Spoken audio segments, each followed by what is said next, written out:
ബാക്കിലേക്ക് പോയി കഴിഞ്ഞാൽ അമ്മമാർക്ക് ഇരിക്കാനുള്ള സൗകര്യം ചെയ്ത് കൊടുത്താൽ നന്നായിരിക്കും.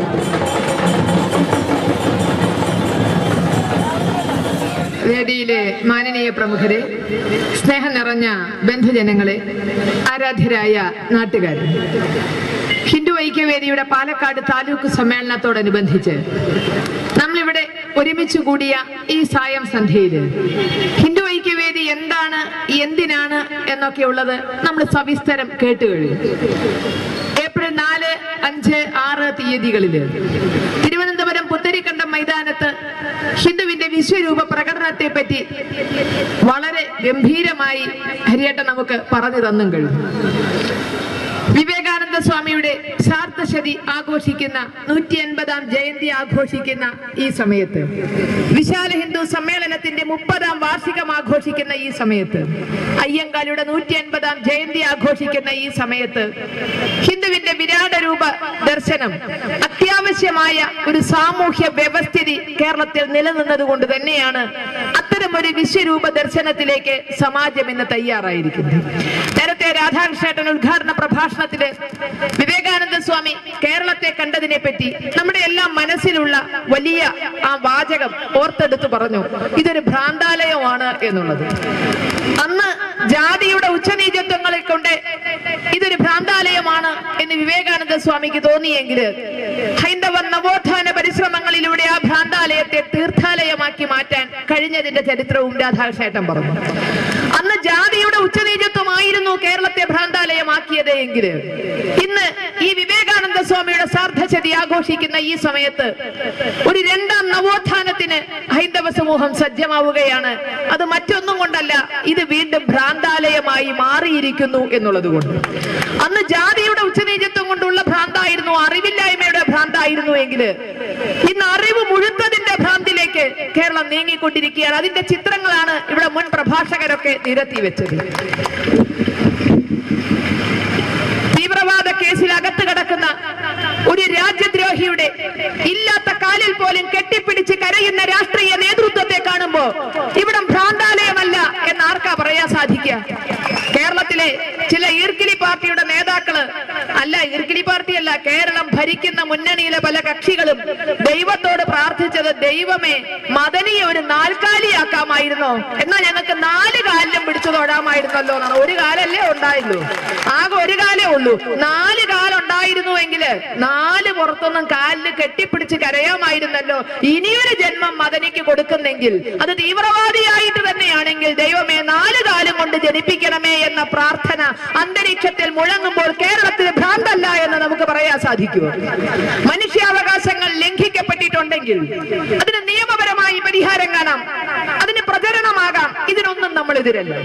ആർക്കെങ്കിലും മനുഷ്യാവകാശങ്ങൾ, ഒരു മദനിക്ക് മാത്രമല്ല, ജയിലിൽ കിടക്കുന്നതോ അല്ലാത്തതോ ആയ ആർക്കെങ്കിലും അന്താരാഷ്ട്ര തലത്തിൽ മാനിക്കപ്പെടേണ്ട ഏതെങ്കിലും മനുഷ്യാവകാശപരമായ എന്തെങ്കിലും നിയമങ്ങൾ ലംഘിക്കപ്പെട്ടിട്ടുണ്ടെങ്കിൽ ഈ നാടിന്റെ നീതിന്യായ വ്യവസ്ഥ അത്രമാത്രം ഇരുളടഞ്ഞതല്ല എന്ന് ഞങ്ങളൊക്കെ വിശ്വസിക്കുന്നു. നിയമപരമായി പരിഹാരം കാണാം, പ്രചരണം നടത്താം, രാഷ്ട്രീയമായ എല്ലാ സാധ്യതകളും അതിനുപയോഗിക്കാം. ഇതിനൊന്നും ആരും എതിര് നിൽക്കുന്നില്ല.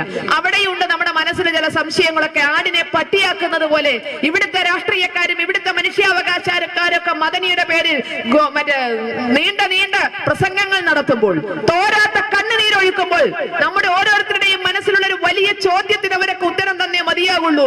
കോയമ്പത്തൂർ ജയിലിൽ അബ്ദുൽ നാസർ മദനി കിടക്കുന്ന സമയത്ത് 1998 ജൂലൈ മാസത്തില് അബ്ദുൽ നാസർ മദനിക്ക് ജാമ്യം അനുവദിച്ചിട്ടുണ്ട് കോടതി.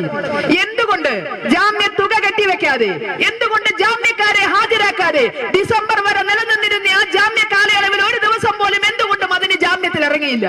ഡിസംബറിൽ കോടതി തന്നെ തന്നിഷ്ടപ്രകാരം ആ ജാമ്യം റദ്ദ് ചെയ്യുന്നത് വരെ, ജൂലൈ മുതൽ ഡിസംബർ വരെ കോയമ്പത്തൂർ ജയിലിൽ കിടക്കുമ്പോൾ അവിടുത്തെ കോടതി അനുവദിച്ച ജാമ്യം എന്തുകൊണ്ട് മദനി അനുവദിച്ചില്ല, മദനി അനുഭവിച്ചില്ല എന്നുള്ളത്. മദനിക്ക് ജാമ്യം നിൽക്കാൻ ഈ കേരളത്തിലോ തമിഴ്നാട്ടിലോ ഈ ഇന്ത്യ മഹാരാജ്യത്തോ ഒരാളെ കിട്ടിയില്ല എന്നതുകൊണ്ടാണോ? മദനിക്കുള്ള ജാമ്യത്തുക കെട്ടിവെക്കാൻ ഒരു നയാ പൈസ കൊടുക്കാൻ ഇവിടുത്തെ PDP-കാരനോ ഇന്ന് അവരുടെ കാലിൽ കെട്ടിപ്പിടിച്ച് കരഞ്ഞ രാഷ്ട്രീയക്കാർക്കോ വകയില്ല എന്നതുകൊണ്ടായിരുന്നു അനുവദിച്ച ജാമ്യം അനുഭവിക്കാതിരുന്നത്? അതോ മനുഷ്യാവകാശങ്ങൾ ലംഘിക്കപ്പെടുന്നു എന്ന് പുരപ്പുറത്ത് കയറുന്നത്? നേരത്തെ അതാണ് രാധാകൃഷ്ണൻ സൂചന തന്നത്. മനുഷ്യാവകാശങ്ങൾ ലംഘിക്കപ്പെടുന്നു എന്ന് പുരപ്പുറത്ത് കയറി നിന്ന് കൂക്കാനുള്ള ഒറ്റ അവസരത്തിന് വേണ്ടിയാണ് അനുവദിച്ച ജാമ്യത്തിന് ജാമ്യക്കാരെയോ ജാമ്യത്തുകയോ കൊണ്ടുപോയി കൊടുക്കാതെ കോടതിയെ കബളിപ്പിച്ചത്. കോടതി നടപടികൾ തന്നിഷ്ടപ്രകാരം അവരുടെ വക്കീലന്മാരുടെ ഇഷ്ടപ്രകാരം നീട്ടി വലിച്ചാണ് 9 കൊല്ലത്തോളം മദനിക്ക് ജയിലിൽ കിടക്കേണ്ടി വന്നത്. ആ കോടതി നടപടികളിലൂടെ ഒന്ന് കയറി ഇറങ്ങിയാൽ വില്ലൻ ആരാണ് എന്ന് ഏവർക്കും മനസ്സിലാക്കാം. നിയമത്തിന്റെ ബാലപാഠങ്ങളെങ്കിലും അറിയാവുന്നവർക്ക് കോടതിയല്ല വൈകിച്ചത്, മറിച്ച് കരുതിക്കൂട്ടി ജയിലിൽ കിടന്ന് പീഡിപ്പിക്കപ്പെടുന്നു എന്ന ധാരണ ഉണ്ടാക്കാൻ വേണ്ടി നിയമ നടപടികൾ വലിച്ചു നീട്ടിക്കൊണ്ടുപോയി ഇതുവരെ എത്തിച്ചത്. അപ്പൊ ഇതിനൊക്കെ ഉത്തരം തന്നുകൊണ്ട് മനുഷ്യാവകാശത്തിലേക്ക് കിടക്കാം. ഇനി മനുഷ്യാവകാശം ലംഘിക്കപ്പെടുന്നുണ്ടെങ്കിൽ ആദ്യം പറഞ്ഞ പോലെ പ്രചരണമാകാം, നിയമപരമായ നടപടിയാകാം. ഇതിനൊന്നും ആരും എതിരല്ല. ജയിലിൽ കിടക്കുന്ന ഒരു പ്രതിക്ക് കിട്ടേണ്ട മനുഷ്യാവകാശങ്ങൾ മദനിക്കും കിട്ടണം, അതിലാർക്കും ആക്ഷേപമില്ല. പക്ഷെ കോടതി നിരപരാധി എന്ന് മുദ്ര കുത്തുന്നത് വരെ ഒരു പ്രതിയായി ഗൂഢാലോചന കേസിൽ രാജ്യദ്രോഹ കുറ്റത്തിന് ജയിലിൽ കിടക്കുന്ന ഒരു പ്രതി ഇടക്കാല ജാമ്യം അനുവദിച്ചുകൊണ്ട് നാട്ടിൽ വരുമ്പോൾ തേരിലേറ്റുക എന്നത് ഈ നാടിന്റെ ഏത് പാരമ്പര്യത്തിൽപ്പെട്ടത്?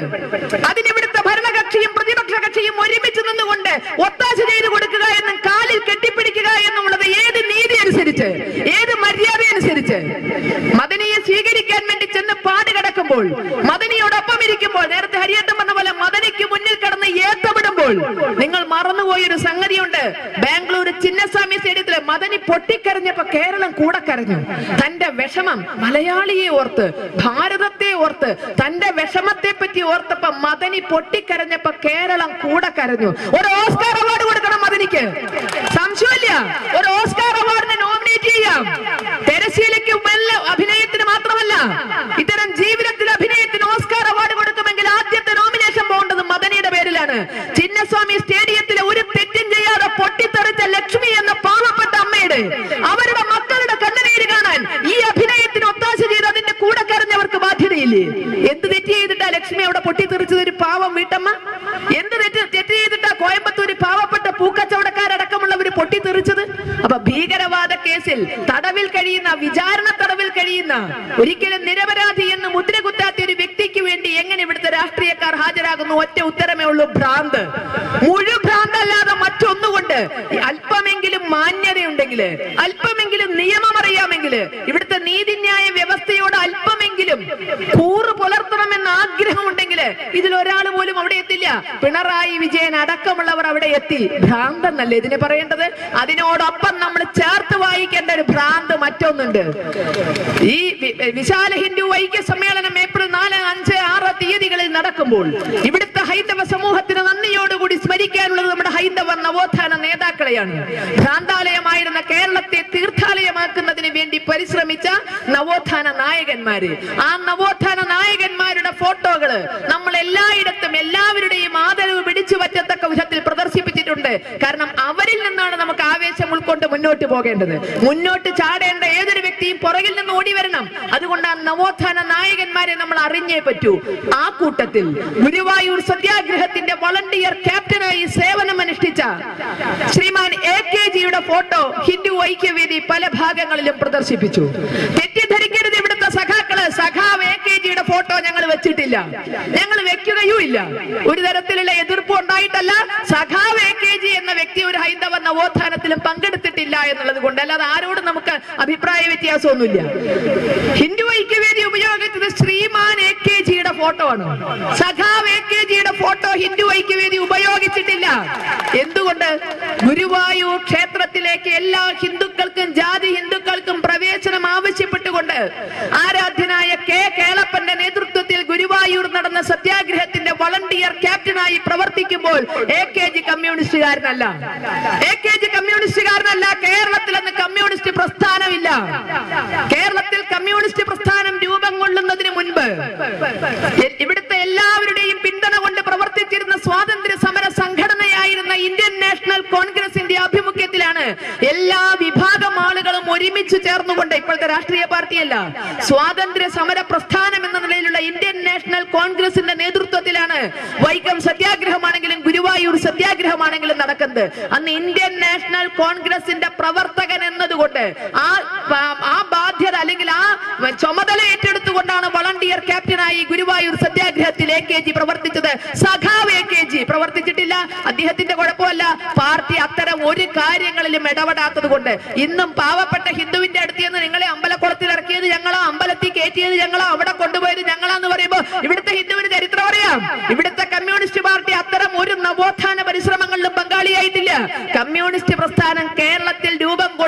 മുൻപ് ഇവിടുത്തെ ഹൈന്ദവ നവോത്ഥാന നായകന്മാരും സ്വാതന്ത്ര്യ സമര പ്രസ്ഥാനവും ഒരുമിച്ച് നടത്തിയ നവോത്ഥാന പരിശ്രമങ്ങളുടെ ക്രെഡിറ്റ് അടിച്ചെടുക്കേ ചെയ്തിട്ടുള്ളൂ. അപ്പൊ ആ AKGയുടെ ഫോട്ടോ, ഗുരുവായൂർ സത്യാഗ്രഹത്തിന് മറ്റേ കേളപ്പജിയോടൊപ്പം പ്രവർത്തിച്ച വളണ്ടിയർ ക്യാപ്റ്റനായി പ്രവർത്തിച്ച ശ്രീമാൻ AKGയുടെ ഫോട്ടോ, എല്ലാ നവോത്ഥാന നായകന്മാരോടും ഒപ്പം ഹിന്ദു ഐക്യവേദി പ്രദർശിപ്പിച്ചു.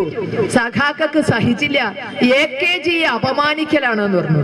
AKGയെ അപമാനിക്കുന്നത് ഹിന്ദു ഐക്യവേദി നവോത്ഥാന നായകന്മാരോടൊപ്പം AKGയുടെ ഫോട്ടോ വെക്കുമ്പോഴല്ല, AKGയുടെയും കൃഷ്ണപിള്ളയും പോലുള്ളവരുടെയൊക്കെ ഫോട്ടോ മദനിയുടെ കാല് കെട്ടിപ്പിടിച്ച പിണറായി വിജയന്റെ കൂടെ വെക്കുമ്പോ AKGക്ക് ആത്മാവെന്നൊന്നുണ്ടെങ്കിൽ യാതൊരു സംശയമില്ല, അവർക്ക് പൊറുക്കാൻ കഴിയില്ല. അത് ഒരു തരത്തിലും മാപ്പ് കൊടുക്കില്ല. ഹിന്ദു ഐക്യവേദി ഉപയോഗിച്ച നവോത്ഥാന നായകന്മാരുടെ കൂടെ ഇരിക്കുമ്പോഴല്ല AKGക്ക് പൊള്ളുക, മറിച്ച് ഇതുപോലെ മദനിക്ക് വിടുപടി ചെയ്യുന്ന നേതാക്കളുടെ കൂടെ ആ ഫോട്ടോ ഒരിക്കലെങ്കിലും വെക്കാതിരിക്കാൻ ദയവ് ചെയ്ത് സഖാക്കളെ, നിങ്ങൾ താഴെത്തട്ടിൽ നിങ്ങൾക്ക് ആർക്കെങ്കിലും ഏതെങ്കിലും തരത്തിലുള്ള അധികാരം ഉണ്ടെങ്കിൽ ഇതുപോലുള്ള നേതാക്കളുടെ കൂടെ AKGയുടെ ഒക്കെ ഫോട്ടോ വെക്കാതിരിക്കുക. അവർക്കൊക്കെ ഒരു വലിയ ലക്ഷ്യമുണ്ടായിരുന്നു. കമ്മ്യൂണിസത്തിൽപ്പെട്ടപ്പോ അതിനെപ്പറ്റി പഠിച്ചു, അതിൽ ആത്മാർത്ഥമായി അതെന്താണോ അത് ഉൾക്കൊണ്ടുകൊണ്ട് അത് ജീവിത ദർശനമായി അവർ കൊണ്ടു നടന്നു. കമ്മ്യൂണിസത്തെ വിറ്റില്ല, കമ്മ്യൂണിസത്തെ വിറ്റ് ജീവിച്ചില്ല, കമ്മ്യൂണിസത്തെ വിറ്റ് അധികാരത്തിലേക്ക് കയറിയില്ല. അപ്പൊ അവരുടെയൊക്കെ ഫോട്ടോ ഉപയോഗിക്കുമ്പോൾ ശ്രദ്ധിക്കേണ്ടത് ഹിന്ദു ഐക്യവേദിയല്ല, നിങ്ങളാണ്. നവോത്ഥാന നായകന്മാരോടൊപ്പം ഇരിക്കാനുള്ള അർഹത ശ്രീമാൻ AKGക്ക് ഉണ്ട് എന്നതുകൊണ്ട് തന്നെയാണ് ഹിന്ദു ഐക്യവേദി അത് ഉപയോഗിച്ചത്. അത് കൊടിയേരിയെ പോലുള്ളവർക്ക്, പിണറായിയെ പോലുള്ളവർക്ക് ഓഖാനം ഉണ്ടാക്കി. പക്ഷെ ഇത് അഭിമാനം ഉണ്ടാക്കി. പിണറായി വിജയൻ മദനിയെ സ്വീകരിക്കാൻ ചെന്നെത്തിയപ്പോ അഭിമാനം ഉണ്ടാക്കി. ഇവിടെ നോക്കുകുത്തിയ ഒരു ഇന്ത്യൻ നിയമം ആർക്കൊക്കെ വട്ടുപിടിച്ച നിശ്ചയമില്ല. മകളുടെ കല്യാണത്തിനെന്ന് പറഞ്ഞ് സംഘടിപ്പിച്ചെടുത്ത ഇടക്കാല ജാമ്യം. സാധാരണ എല്ലാവരും അവരവരുടെ മക്കളുടെ കല്യാണം പൊതുസമ്മേളനമായിട്ടാണ് നടത്താറ്. നമ്മളൊക്കെ മക്കളെ കെട്ടിച്ചു കൊടുത്തവരാ. മക്കളുടെ കല്യാണം പൊതുസമ്മേളനം. കാരണം വലിയ അത്രമാത്രമേ മമത കാണുമല്ലോ. നമ്മൾ എന്ത് പറയണം? അവിടെ പറഞ്ഞ കാര്യങ്ങൾ വിവാഹത്തെ പറ്റിയല്ല കുത്തുബ നടത്തിയത്. മകളുടെ കൈ പിടിച്ച് മറ്റേ മരുമകന്റെ കയ്യിൽ ഏൽപ്പിച്ചു കൊടുക്കുമ്പോ, മതപരമായ ചടങ്ങ് നടത്തുമ്പോൾ മതാധികാരികൾ ആവശ്യപ്പെട്ടിട്ടാണത്രേ മദനി കുത്തുബ നടത്തിയത്. മകളുടെ വിവാഹവേദിയിൽ നടത്തിയ കുത്തുബ വിവാഹത്തെ പറ്റിയല്ല, വൈവാഹിക ജീവിതത്തെ പറ്റിയല്ല, കുടുംബ ജീവിതത്തെ പറ്റിയല്ല, മക്കളെ പറ്റിയല്ല, ഇസ്ലാമിക നിഷ്ഠകളെ പറ്റിയല്ല. അവിടെ പറഞ്ഞത് തീവ്രവാദത്തെ പറ്റി, രാഷ്ട്രീയത്തെ പറ്റി, മനുഷ്യാവകാശത്തെ പറ്റി. വട്ടുപിടിച്ചില്ലേ കേരളത്തിന്?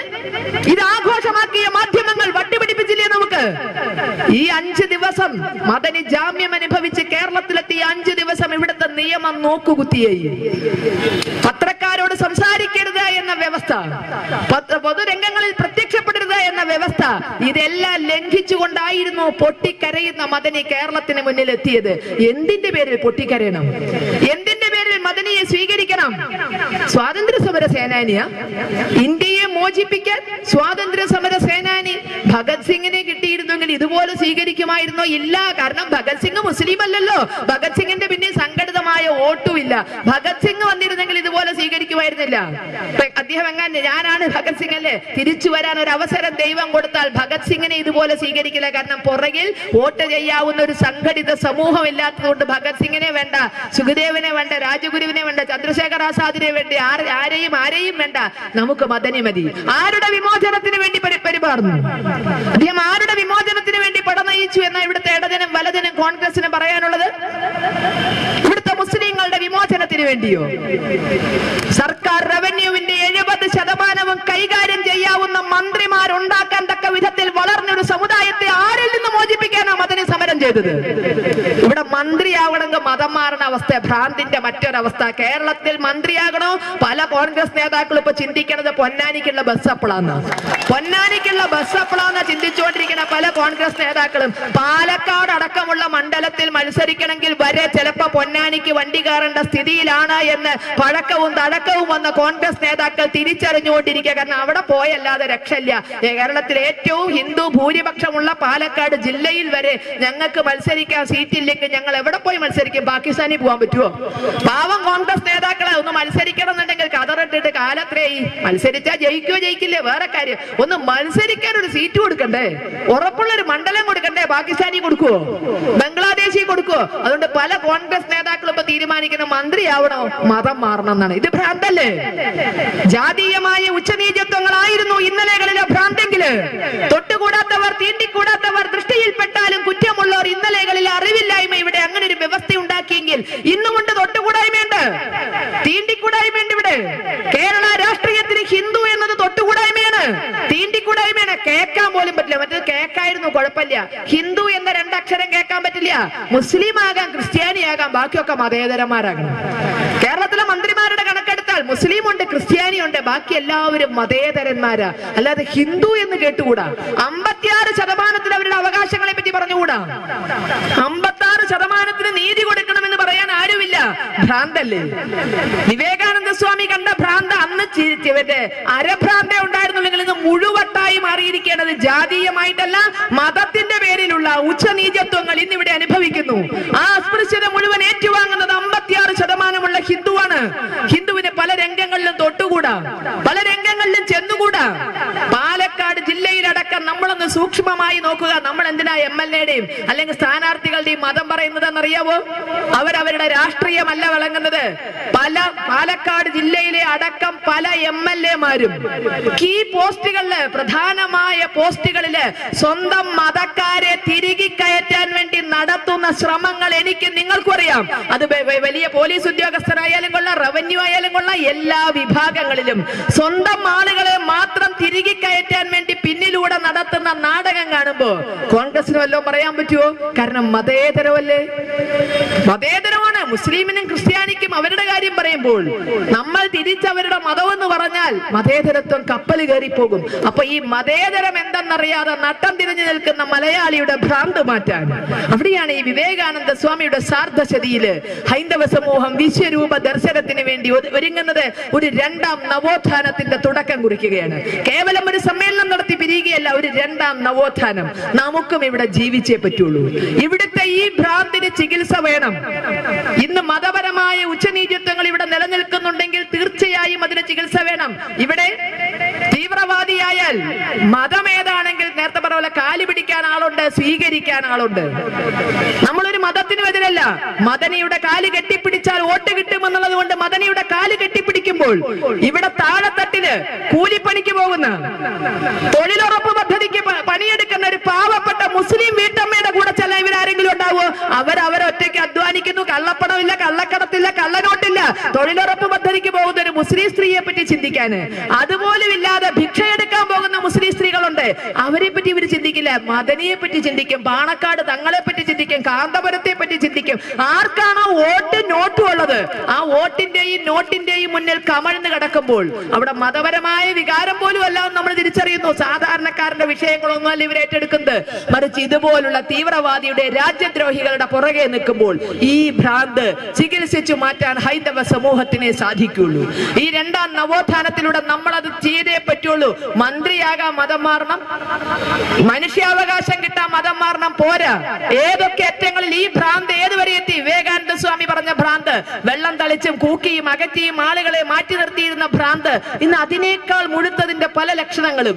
നമ്മുടെ 5ാം മന്ത്രിയില് പേര് പറയണ്ടല്ലോ, 5ാം മന്ത്രി എന്ന് പറഞ്ഞാൽ തന്നെ മലയാളികൾക്ക് സുപരിചിതനായ മഞ്ഞളാംകുഴി അലി കഴിഞ്ഞ ദിവസം മലപ്പുറം ജില്ലയിൽ വെച്ച് ധീരമായ ഒരു പ്രഖ്യാപനം നടത്തി. ബജറ്റ് എഴുതി തയ്യാറാക്കിക്കൊണ്ടിരിക്കുമ്പോഴായിരുന്നു, അല്ല എഴുതി കഴിഞ്ഞു വായിക്കുകൊണ്ട് ഇന്നാ വായിക്കുന്നത്. അതിന്റെ മുമ്പായിരുന്നു മന്ത്രിയുടെ ഘോരമായ പ്രസ്താവന. മറ്റൊന്നുമല്ല, മുസ്ലിം ന്യൂനപക്ഷ വിധവകൾക്ക് വീട് വെക്കാൻ പ്രത്യേക പദ്ധതി. എത്ര ന്യൂനപക്ഷ വിധവകൾക്ക് വേണ്ടി വീട് വെക്കാൻ പ്രത്യേക പദ്ധതി. ഹിന്ദു വിധവകൾക്ക് വീടില്ലെങ്കിൽ എന്ത് ചെയ്യണം? ഭർത്താക്കന്മാർ ഭരിച്ച ഹിന്ദുക്കളായ സ്ത്രീകൾ വീടില്ലെങ്കിൽ എന്ത് ചെയ്യണം? മഞ്ഞളാംകുഴി അലി പൊന്നാനിക്കുള്ള വഴിയാണോ അവർക്ക് പറഞ്ഞു കൊടുക്കുക? നിങ്ങൾക്ക് വീട് വേണോ? പോയി പൊന്നാനി പോയി മതം മാറി വരുന്നെന്ന് ഭർത്താവ് ഭരിച്ച ദുഃഖത്തിലിരിക്കുന്ന പാവപ്പെട്ട വീട്ടമ്മയോട് പറയൂ? അതോ ഞങ്ങൾ ഏതോ കാലത്ത് അറിവില്ലായ്മ കൊണ്ട് ഈ സമാജത്തിലേക്ക് കയറിക്കൂടിയ സതി പോലുള്ള ദുരാചാരങ്ങളെ പറ്റി കേട്ടിട്ടുണ്ട്. അത് അറിവില്ലായ്മ കൊണ്ട് മാത്രമല്ല, കാലഘട്ടത്തിന്റെ ആവശ്യമായിരുന്നു. വടക്ക് പടിഞ്ഞാറൻ അതിർത്തി പ്രദേശങ്ങളിൽ ഇസ്ലാമിന്റെ തേരോട്ടത്തിൽ വിറങ്ങലിച്ചു നിന്ന സമൂഹമാണ് ഭർത്താക്കന്മാര് മരിച്ചപ്പോ ജീവിക്കാൻ വഴിയില്ലാതെ കൂടെ ചെതയിൽ ചാടി ആത്മഹത്യ ചെയ്യുന്ന, ആത്മാഹുതി ചെയ്യുന്ന ഒരു സ്ഥിതി കൊണ്ടുവന്നത്. അത് മതത്തിന്റെ ആചാരമൊന്നുമല്ല. കാരണം ദശരഥ മഹാരാജാവ് മരിച്ചപ്പോൾ ഒറ്റ ഭാര്യയും കൂടെ ചാടുന്നില്ല. കൗസല്യം ചാടിയിട്ടില്ല, കൈകേയും ചാടിയിട്ടില്ല, സുമിത്രയും ചാടിയിട്ടില്ല. അത് മതത്തിന്റെ ആചാരമൊന്നുമല്ല. നേരെ മറിച്ചത് ഇവിടെ ആവശ്യമായി വന്നത് വടക്ക് പടിഞ്ഞാറൻ അതിർത്തി പ്രദേശങ്ങൾ കടന്നു വന്ന ഇസ്ലാമിന്റെ തേരോട്ടത്തില് ഭർത്താക്കന്മാർ മരിച്ചാൽ ഇവരുടെ കയ്യിലെ ഇരയായി തീരുമെന്നുള്ളത് കൊണ്ട് തീയിൽ ചാടി ആത്മാഹുതി ചെയ്തതാണ്. അതുപോലെ ഹിന്ദു വിധവകൾ വീടില്ലാതെ തെരുവോരങ്ങളിൽ കഴിഞ്ഞാൽ പിച്ചി ചീന്തുന്ന വ്യവസ്ഥയുള്ള ഈ നാട്ടില് വീടില്ലാതെ ജീവിക്കാൻ പറ്റാതെ ഒരു ഭർത്താവിന്റെ ചെതയിൽ ചാടി ആത്മഹത്യ ചെയ്യണോ? ഇവിടുത്തെ മതേതരത്വത്തോട് അതിനുള്ള ഉത്തരം ചോദിക്കാൻ രണ്ടാം നവോത്ഥാനത്തിന് സമയമായിരിക്കുന്നു. തെരുവോരത്ത് കടന്നുറങ്ങിയ ഒരു പാവപ്പെട്ട നാടോടി സ്ത്രീയുടെ പെഞ്ചുകുട്ടിയെ പിച്ചു ചീന്തി എറിഞ്ഞ ഈ നാട്ടില് പാവപ്പെട്ട സ്ത്രീയുടെ മതം നോക്കുന്നത് എന്തിനാ? അവരെ പിച്ചു ചീന്താൻ കാമഭ്രാന്തന്മാർ വരുമ്പോൾ അവരുടെ മതം അന്വേഷിക്കാറുണ്ടോ? കല്യാണം കഴിക്കുമ്പോഴല്ലേ മതം നോക്കണുള്ളൂ. പ്രേമിച്ച് വഞ്ചിച്ച് അപ്പോഴേ മതം മാറ്റേണ്ടുള്ളൂ. ശരീരത്തിന്റെ വികാരങ്ങൾ കാമഭ്രാന്തന്മാർക്ക് തീർക്കാൻ മതം ഒരു പ്രശ്നമല്ല. അല്ലെങ്കിൽ ആ പാവപ്പെട്ട നാടോടിക്കുട്ടി ഹിന്ദു കുട്ടിയായിരുന്നു. അതിന് മാത്രം എന്താണാവോ പൊന്നാനി പോയി മാറ്റിയതിന് ശേഷം മതി എന്ന് പരപ്പനങ്ങാടിക്കാരൻ കാക്ക പറഞ്ഞില്ല. കല്യാണം കഴിക്കണമെങ്കിൽ പൊന്നാനി പോയി മാറ്റണം. കല്യാണം കഴിക്കണമെങ്കിൽ പൊന്നാനി പോയി മാറ്റണം. പ്രേമിച്ച് വലയെ കുടിക്കുക അമ്മയും അച്ഛനെയും ഒക്കെ ഉപേക്ഷിച്ച് വന്നാലും മതം മാറ്റണം. പക്ഷെ ഈ നാടോടിക്കുട്ടി ഹിന്ദു ആയിരുന്നു, എന്തേ പൊന്നാനി കൊണ്ടതിന് ശേഷം മതിയായിരുന്നു എന്ന് തീരുമാനിക്കാഞ്ഞത്? അതിനെതിരെ വേണമെങ്കിൽ ഒരു ഫത്വ ഇറക്കാവുന്നതാണ്. ഹിന്ദു പെൺകുട്ടിയെ ഉപയോഗിച്ചു എന്ന് പറഞ്ഞിട്ട്. അപ്പോ ഇങ്ങനെ പിച്ചി ചീന്തി അറിയുമ്പോൾ മതം നോക്കുന്നില്ല കാമഭ്രാന്തന്മാര്. ഇതറിയാവുന്ന മഞ്ഞളാംകുഴിയലി വിധവകൾക്ക് പുനരധിവാസത്തിന് വീട് വെച്ചു കൊടുക്കാൻ വേണ്ടി ഒരു പദ്ധതി അങ്ങ് ആലോചിക്കുന്നുണ്ടെങ്കിൽ എന്തിനതിന് മതം നിശ്ചയിച്ചു? മതത്തിന്റെ ഉച്ചനീചത്വങ്ങൾ ഇവിടെ വീണ്ടും വരുന്നുവോ? ഈ നാട്ടിലെ ജാതീയമായ ഉച്ചനീചത്വങ്ങൾ പോലെ മതത്തിന്റേതായ ഉച്ചനീചത്വങ്ങൾ വരുമോ? മതേതരത്വം പുരപ്പുറത്ത് നിന്ന് കയറി കൂക്കുന്നു. ഇനി എന്തുണ്ട് ഇവിടെ ബാക്കി? മതം നോക്കാതെ എന്തെങ്കിലും ഒരു കാര്യം ഇവിടെ നടത്തുന്നുണ്ടോ? 5-6 വർഷമായില്ലേ പിഞ്ചു മക്കൾക്ക് സ്കോളർഷിപ്പ് മതം പറഞ്ഞു കൊടുത്ത് മാറ്റി നിർത്തുന്നു. അവിടെ തുടങ്ങി എന്തെന്ത് കാര്യങ്ങളിൽ ഈ നാട്ടിലെ മതം നോക്കുന്നു. ഒന്നുകിൽ നമ്മൾ മതേതരത്വം എന്ന വായ്ത്താരി ഉപേക്ഷിക്കുക. പാവപ്പെട്ട വിധവകളെ പോലും മതം പറഞ്ഞ് മാറ്റി നിർത്തുമ്പോൾ പിന്നെ നമുക്ക് മതേതരത്വം പറയാൻ എന്താ അവകാശമുള്ളത്? മുസ്ലിങ്ങൾ പീഡിപ്പിക്കപ്പെടുന്നു എന്ന് മുസ്ലിം ലീഗ് പറയുന്നത് മനസ്സിലാക്കാം, SDPI പറയുന്നത് മനസ്സിലാക്കാം, പോപ്പുലർ ഫ്രണ്ട് പറയുന്നത് മനസ്സിലാക്കാം. അവർക്കൊക്കെ അവരുടേതായ അജണ്ടയുണ്ട്. പക്ഷെ CPM ഞങ്ങളിലില്ല ഹൈന്ദവ രക്തം, ഞങ്ങളിലില്ല ക്രൈസ്തവ രക്തം, ഞങ്ങളിലില്ല മുസ്ലിം രക്തം എന്ന് പറയുന്ന CPM അബ്ദുള്ള കൾച്ചറൽ ഫോറത്തിന്റെ ഭാഗമായിട്ട് CPM ഇപ്പൊ ഒരു മുസ്ലിം കൂട്ടായ്മ ഉണ്ടാക്കിയിട്ടുണ്ട്. ആ മുസ്ലിം കൂട്ടായ്മയുടെ ആദ്യത്തെ പദ്ധതി എന്ന പേരില് ഈ അബ്ദുള്ള കൾച്ചറൽ ഫോറത്തിന്റെ ഭാഗമായിട്ട് ഒരു ലഘുലേഖ പ്രിന്റ് ചെയ്ത് ഫെബ്രുവരി മാസം 15-ാം തീയതി കേരളത്തിലെ എല്ലാ പള്ളികളിലും വിതരണം ചെയ്തു. വെള്ളിയാഴ്ച ജുമാ നിസ്കാരത്തിന് ചെല്ലുന്ന മുസ്ലിം സഹോദരന്മാർക്ക് അബ്ദുള്ള കൾച്ചറൽ ഫോറത്തിന്റെ വകയായ ലഘുലേഖ പല പള്ളികളിലും വിതരണം ചെയ്തു. എന്തായിരുന്നു ആ ലഘുലേഖയിലെ? CPMന്റെ നേതൃത്വത്തിലുള്ള അബ്ദുള്ള കൾച്ചറൽ ഫോറം എന്ന മുസ്ലിം കൂട്ടായ്മ അവര് പറഞ്ഞത് മുസ്ലിങ്ങൾ പീഡിപ്പിക്കപ്പെടുന്നു. 90% ഹിന്ദുക്കളെ വെച്ച് വേവിച്ചെടുക്കുന്ന CPM എന്ന പ്രസ്ഥാനം അവര് കണ്ടെത്തിയത് മുസ്ലിങ്ങൾ പീഡിപ്പിക്കപ്പെടുന്നു. പിന്നെ സത്യമല്ലേ? വെറുതെ ഇരിക്കുന്ന മഞ്ഞളാംകുഴി അലിയെ അടക്കമുള്ളവരെ വെറുതെ ഇരിക്കാൻ സമ്മതിക്കാതെ പിടിച്ച് മന്ത്രിപ്പണി കെട്ടിയേൽപ്പിച്ച കേരളം മുസ്ലിങ്ങളെ പീഡിപ്പിക്കുകയല്ലേ? കുഞ്ഞാലിക്കുട്ടിക്ക് സ്വൈരമായിട്ട് ഒരു ഐസ്ക്രീം കഴിക്കാൻ പറ്റുമോ? മുന്നിലും പിന്നിലും പോലീസല്ലേ? ഇത് പീഡനമല്ലേ? മുന്നിലും പിന്നിലും പോലീസ് നടന്നിട്ട് ഇത് പീഡനമല്ലേ? പണ്ടായിരുന്നെങ്കിൽ ഷൊർണൂർ വരാമായിരുന്നു, അല്ലെങ്കിൽ എവിടെ വേണമെങ്കിൽ സുഖമായി പോകാമായിരുന്നു. ഇന്ന് പറ്റുമോ? പീഡനമല്ലേ? ഈ അഹമ്മദിന് വല്ല സ്വൈരമുണ്ടോ? പീഡനമല്ലേ? മന്ത്രി കസേരയിൽ ഇരിക്കണ്ടേ? ഇങ്ങനെയൊക്കെ പിടിച്ച് ഇവരെയൊക്കെ പിടിച്ച് മന്ത്രിമാരാക്കി, ജില്ലാ പഞ്ചായത്ത് പ്രസിഡന്റുമാരാക്കി, പഞ്ചായത്ത് പ്രസിഡന്റുമാരാക്കി, പഞ്ചായത്ത് മെമ്പർമാരാക്കി, MLA-മാരാക്കി പീഡിപ്പിക്കുന്നത് കണ്ടില്ലയോ? ഇപ്പൊ CPM പറയുന്നു മുസ്ലിങ്ങൾ പീഡിപ്പിക്കപ്പെടുന്നു, അതുകൊണ്ട് ഞങ്ങളുണ്ട് നിങ്ങളുടെ രക്ഷയ്ക്ക് എന്നാണ്. CPM ഉണ്ട് നിങ്ങളുടെ രക്ഷയ്ക്ക്. നിങ്ങളുടെ കൂടെ നടന്ന് മുദ്രാവാക്യം വിളിക്കുമ്പോ അരവയറുമായിട്ട് അല്ലെങ്കിൽ മുഴുപട്ടടിയുമായിട്ട് നിങ്ങൾ പറഞ്ഞു തന്ന കമ്മ്യൂണിസത്തിന്റെ അർത്ഥമറിയാതെ ആ വിശപ്പിന്റെ വിളിയിലും അത് ഏറ്റുവിളിച്ച പാവങ്ങൾ നിങ്ങളുടെ പുറകെ ഉണ്ടായിരുന്നു. അവരുടെ വിഷമം നിങ്ങളൊന്ന് അന്വേഷിച്ചു. ഒരു നിമിഷമെങ്കിലും നിങ്ങൾ നിങ്ങളൊന്ന് അന്വേഷിക്കാമായിരുന്നു കൂടെ നടക്കുന്ന ഹിന്ദുവിന്റെ വിഷമം എന്താന്നുള്ളത്. വേണ്ട, കേരളത്തിലെ മനുഷ്യന്റെ വിഷമത്തെ പറ്റി പറയാമായിരുന്നു. എന്തേ മുസ്ലിങ്ങളെ പറ്റി പറയുന്നത്? ഏതർത്ഥത്തിൽ പീഡിപ്പിക്കപ്പെടുന്നു? ഈ പാവപ്പെട്ട ഹിന്ദു യുവാക്കളാണ് നിങ്ങളുടെ എല്ലാ അർത്ഥത്തിലുമുള്ള ആസ്തി എന്നറിഞ്ഞിട്ടും എന്തുകൊണ്ട് നിങ്ങൾ മറുഭാഗത്തെ പീഡിപ്പിക്കാൻ പോകുന്നു? അപ്പൊ ഈ അർത്ഥത്തില് കേരളത്തിന് ഭ്രാന്തല്ലേ? വിവേകാനന്ദ സ്വാമിയുടെ 180-ാം ജയന്തിയില് വിവേകാനന്ദ സ്വാമിയുടെ CPM-ന് ഏറ്റവും ഇഷ്ടമുള്ള ഒരു വാചകങ്ങളുണ്ട്. നമ്മൾ ധാരാളം വാചകങ്ങൾ CPM-ന്റെ വിവേകാനന്ദ സ്വാമിയുടേതായിട്ട് കാണുന്നുണ്ട്. അതിന് CPM-ന് ഏറ്റവും ഇഷ്ടമുള്ള വാചകങ്ങളുണ്ട്. വിശക്കുന്നവന്റെ വയറ്റിൽ മതം കുത്തി കയറ്റരുത് എന്നാണ്. പലപ്പോഴും ഇന്ന് എന്തും ഇവിടെ കണ്ടില്ല, മറന്നുപോയതാണ്. സാധാരണ ഹിന്ദു ഐക്യവേദിയുടെ പൊതുയോഗം വരുമ്പോൾ വായിക്കാൻ പറ്റുന്ന വിധത്തിൽ അത് ഇവിടെ എവിടെയെങ്കിലും കൊണ്ടക്കാറുണ്ട്. വിശക്കുന്നവന്റെ വയറ്റിൽ മതം കുത്തി കയറ്റരുത്, ഞങ്ങൾക്ക് ജാതിയുണ്ട്, ജാതീയതയില്ല, വർഗമുണ്ട്, വർഗീയതയില്ല, കുന്തമുണ്ട്, കൊടച്ചക്രമില്ല എന്നൊക്കെ പറഞ്ഞ് എഴുതിയിട്ടുള്ള ഫ്ലക്സ് അങ്ങനെ കൊണ്ടുവന്ന് ഇവിടെ നിന്ന് നോക്കി വായിക്കാൻ പറ്റുന്ന വിധത്തിൽ ഇവിടെ എന്തോ മറന്നുപോയി, അല്ലെങ്കിൽ സ്ഥലം കിട്ടിയിട്ടില്ല, സാധാരണ പ്രസംഗവേദിയിൽ നിന്നാ കാണും. അത്തരം കാര്യമായിട്ട് അവർ വെക്കും. അപ്പൊ അതിലൊന്നാണ് വിശക്കുന്നവന്റെ വയറ്റിൽ മതം കുത്തിക്കയറ്റരുത്. ഇതിലപ്പുറം ഒന്നും ഹിന്ദു ഐക്യവേദിക്ക് പറയാനില്ല. വിശക്കുന്നവന്റെ വയറ്റിൽ മതം കുത്തിക്കയറ്റരുത്. വിശപ്പിന് മതം നിശ്ചയിച്ചതാണ് നിങ്ങൾ ചെയ്ത ആദ്യത്തെ തെറ്റ്. പാവപ്പെട്ട കുട്ടികൾക്ക് സ്കോളർഷിപ്പ് കൊടുക്കുമ്പോൾ മതം നിശ്ചയിച്ചപ്പോൾ നിങ്ങൾ വിശപ്പിന് മതം നിശ്ചയിച്ചു. പാവപ്പെട്ട വിധവകൾക്ക് പുനരധിവാസ പദ്ധതികൾ പ്രഖ്യാപിച്ചപ്പോൾ നിങ്ങൾ വിശപ്പിന് മതം നിശ്ചയിച്ചു. പ്രത്യേകമായ തൊഴിലിന് വേണ്ടിയുള്ള വായ്പകൾ മുസ്ലിമിനായിട്ട് നിശ്ചയിച്ചപ്പോൾ നിങ്ങൾ വിശപ്പിന് മതം നിശ്ചയിച്ചു. ഹിന്ദു ഐക്യവേദിക്കും പറയാനുള്ളത് വിശപ്പിന് മതം നിശ്ചയിക്കരുത്. ഈ വിവേകാനന്ദ സ്വാമിയുടെ സാർദ്ധശതിയിൽ കഴിയുമോ നമുക്കത് നടപ്പിലാക്കാൻ? വിശപ്പിന് മതമില്ല, പട്ടിണിക്ക് മതമില്ല, ദുഃഖത്തിന് മതമില്ല, കണ്ണുനീരിന് മതമില്ല. അത് എല്ലാവരുടെയും കണ്ണുനീരിന് ഒരേ സ്വാദ. ആ കണ്ണുനീര് തുടയ്ക്കാനാണ് ഭരണകർത്താക്കൾ മതേതരത്വത്തിലൂടെ ശ്രമിക്കേണ്ടത്. അല്ലാതെ മുസ്ലിമിന്റെ കണ്ണീര് തുടയ്ക്കാൻ ഞങ്ങളുണ്ട്, ഹിന്ദു കരഞ്ഞോട്ടെ, ക്രിസ്ത്യാനിയുടെ കണ്ണീര് തുടയ്ക്കാൻ ഞങ്ങളുണ്ട്, മറ്റുള്ളവർ കരഞ്ഞോട്ടെ. ഇതിന് നമുക്കൊരവസാനം വേണ്ടേ? ഈ രാഷ്ട്രീയത്തെ തിരുത്താനാണ് 2ാം നവോത്ഥാനത്തിന് ഏപ്രിൽ 4, 5, 6 തീയതികളിൽ കേരളം ഒരുങ്ങുന്നത്. ഹിന്ദുവിന്റെ വിശ്വരൂപ ദർശനത്തോടുകൂടി. ഇവിടെ ഹിന്ദുവല്ലാത്ത ആർക്കും രാഷ്ട്രീയത്തിൽ എന്ത് നെറികേടും ചെയ്യാം, എന്ത് തെമ്മാടിത്തരം ചെയ്യാം. PC ജോർജ് എന്ന മതയാന മതം പൊട്ടി കേരളം മുഴുവൻ നശിപ്പിച്ചു നടക്കുന്നത് എന്തുകൊണ്ട്? തന്റെ പിന്നിൽ സഭകളുണ്ട് എന്ന യാഥാർത്ഥ്യ ബോധം ഉള്ളതുകൊണ്ട്.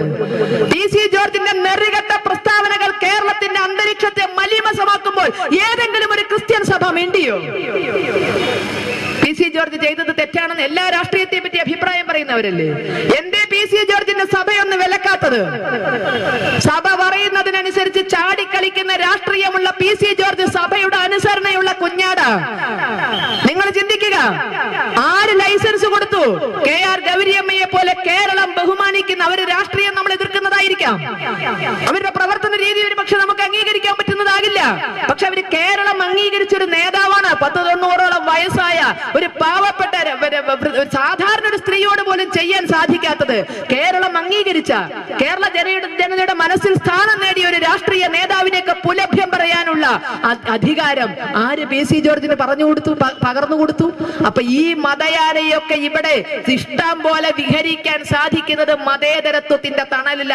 എന്ത് ചെയ്താലും മുഖ്യമന്ത്രി ഒന്നും ചെയ്യില്ല. നമ്മൾ കുട്ടികളെയൊക്കെ പറ്റിക്കാറില്ലേ? കുട്ടികൾ വല്ലതൊക്കെ ചെയ്താൽ നമുക്ക് ഇവനെ വെളിച്ചത്ത് ചോറ് കൊടുത്തിട്ട് ഇരുട്ടത്ത് കടത്തി ഉറക്കണം എന്നൊക്കെ പറയില്ലേ നമ്മൾ കുട്ടികള്? ഇതുപോലെ PC ജോർജ് തെമ്മാടിത്തരം വിളിച്ചു പറഞ്ഞാൽ ഉമ്മൻചാണ്ടി പറയും നമുക്ക് PC ജോർജിന് വേണ്ടത് ചെയ്യാട്ടോ, വെളിച്ചത്ത് ചോറ് കൊടുത്തിട്ട് ഇരുട്ടത്ത് കടത്തി ഉറക്കാം. നിങ്ങൾ ആരും പേടിക്കണ്ട, PC ജോർജ് വീണ്ടും കൊടിവെച്ച കാറിൽ തന്നെ നടക്കും.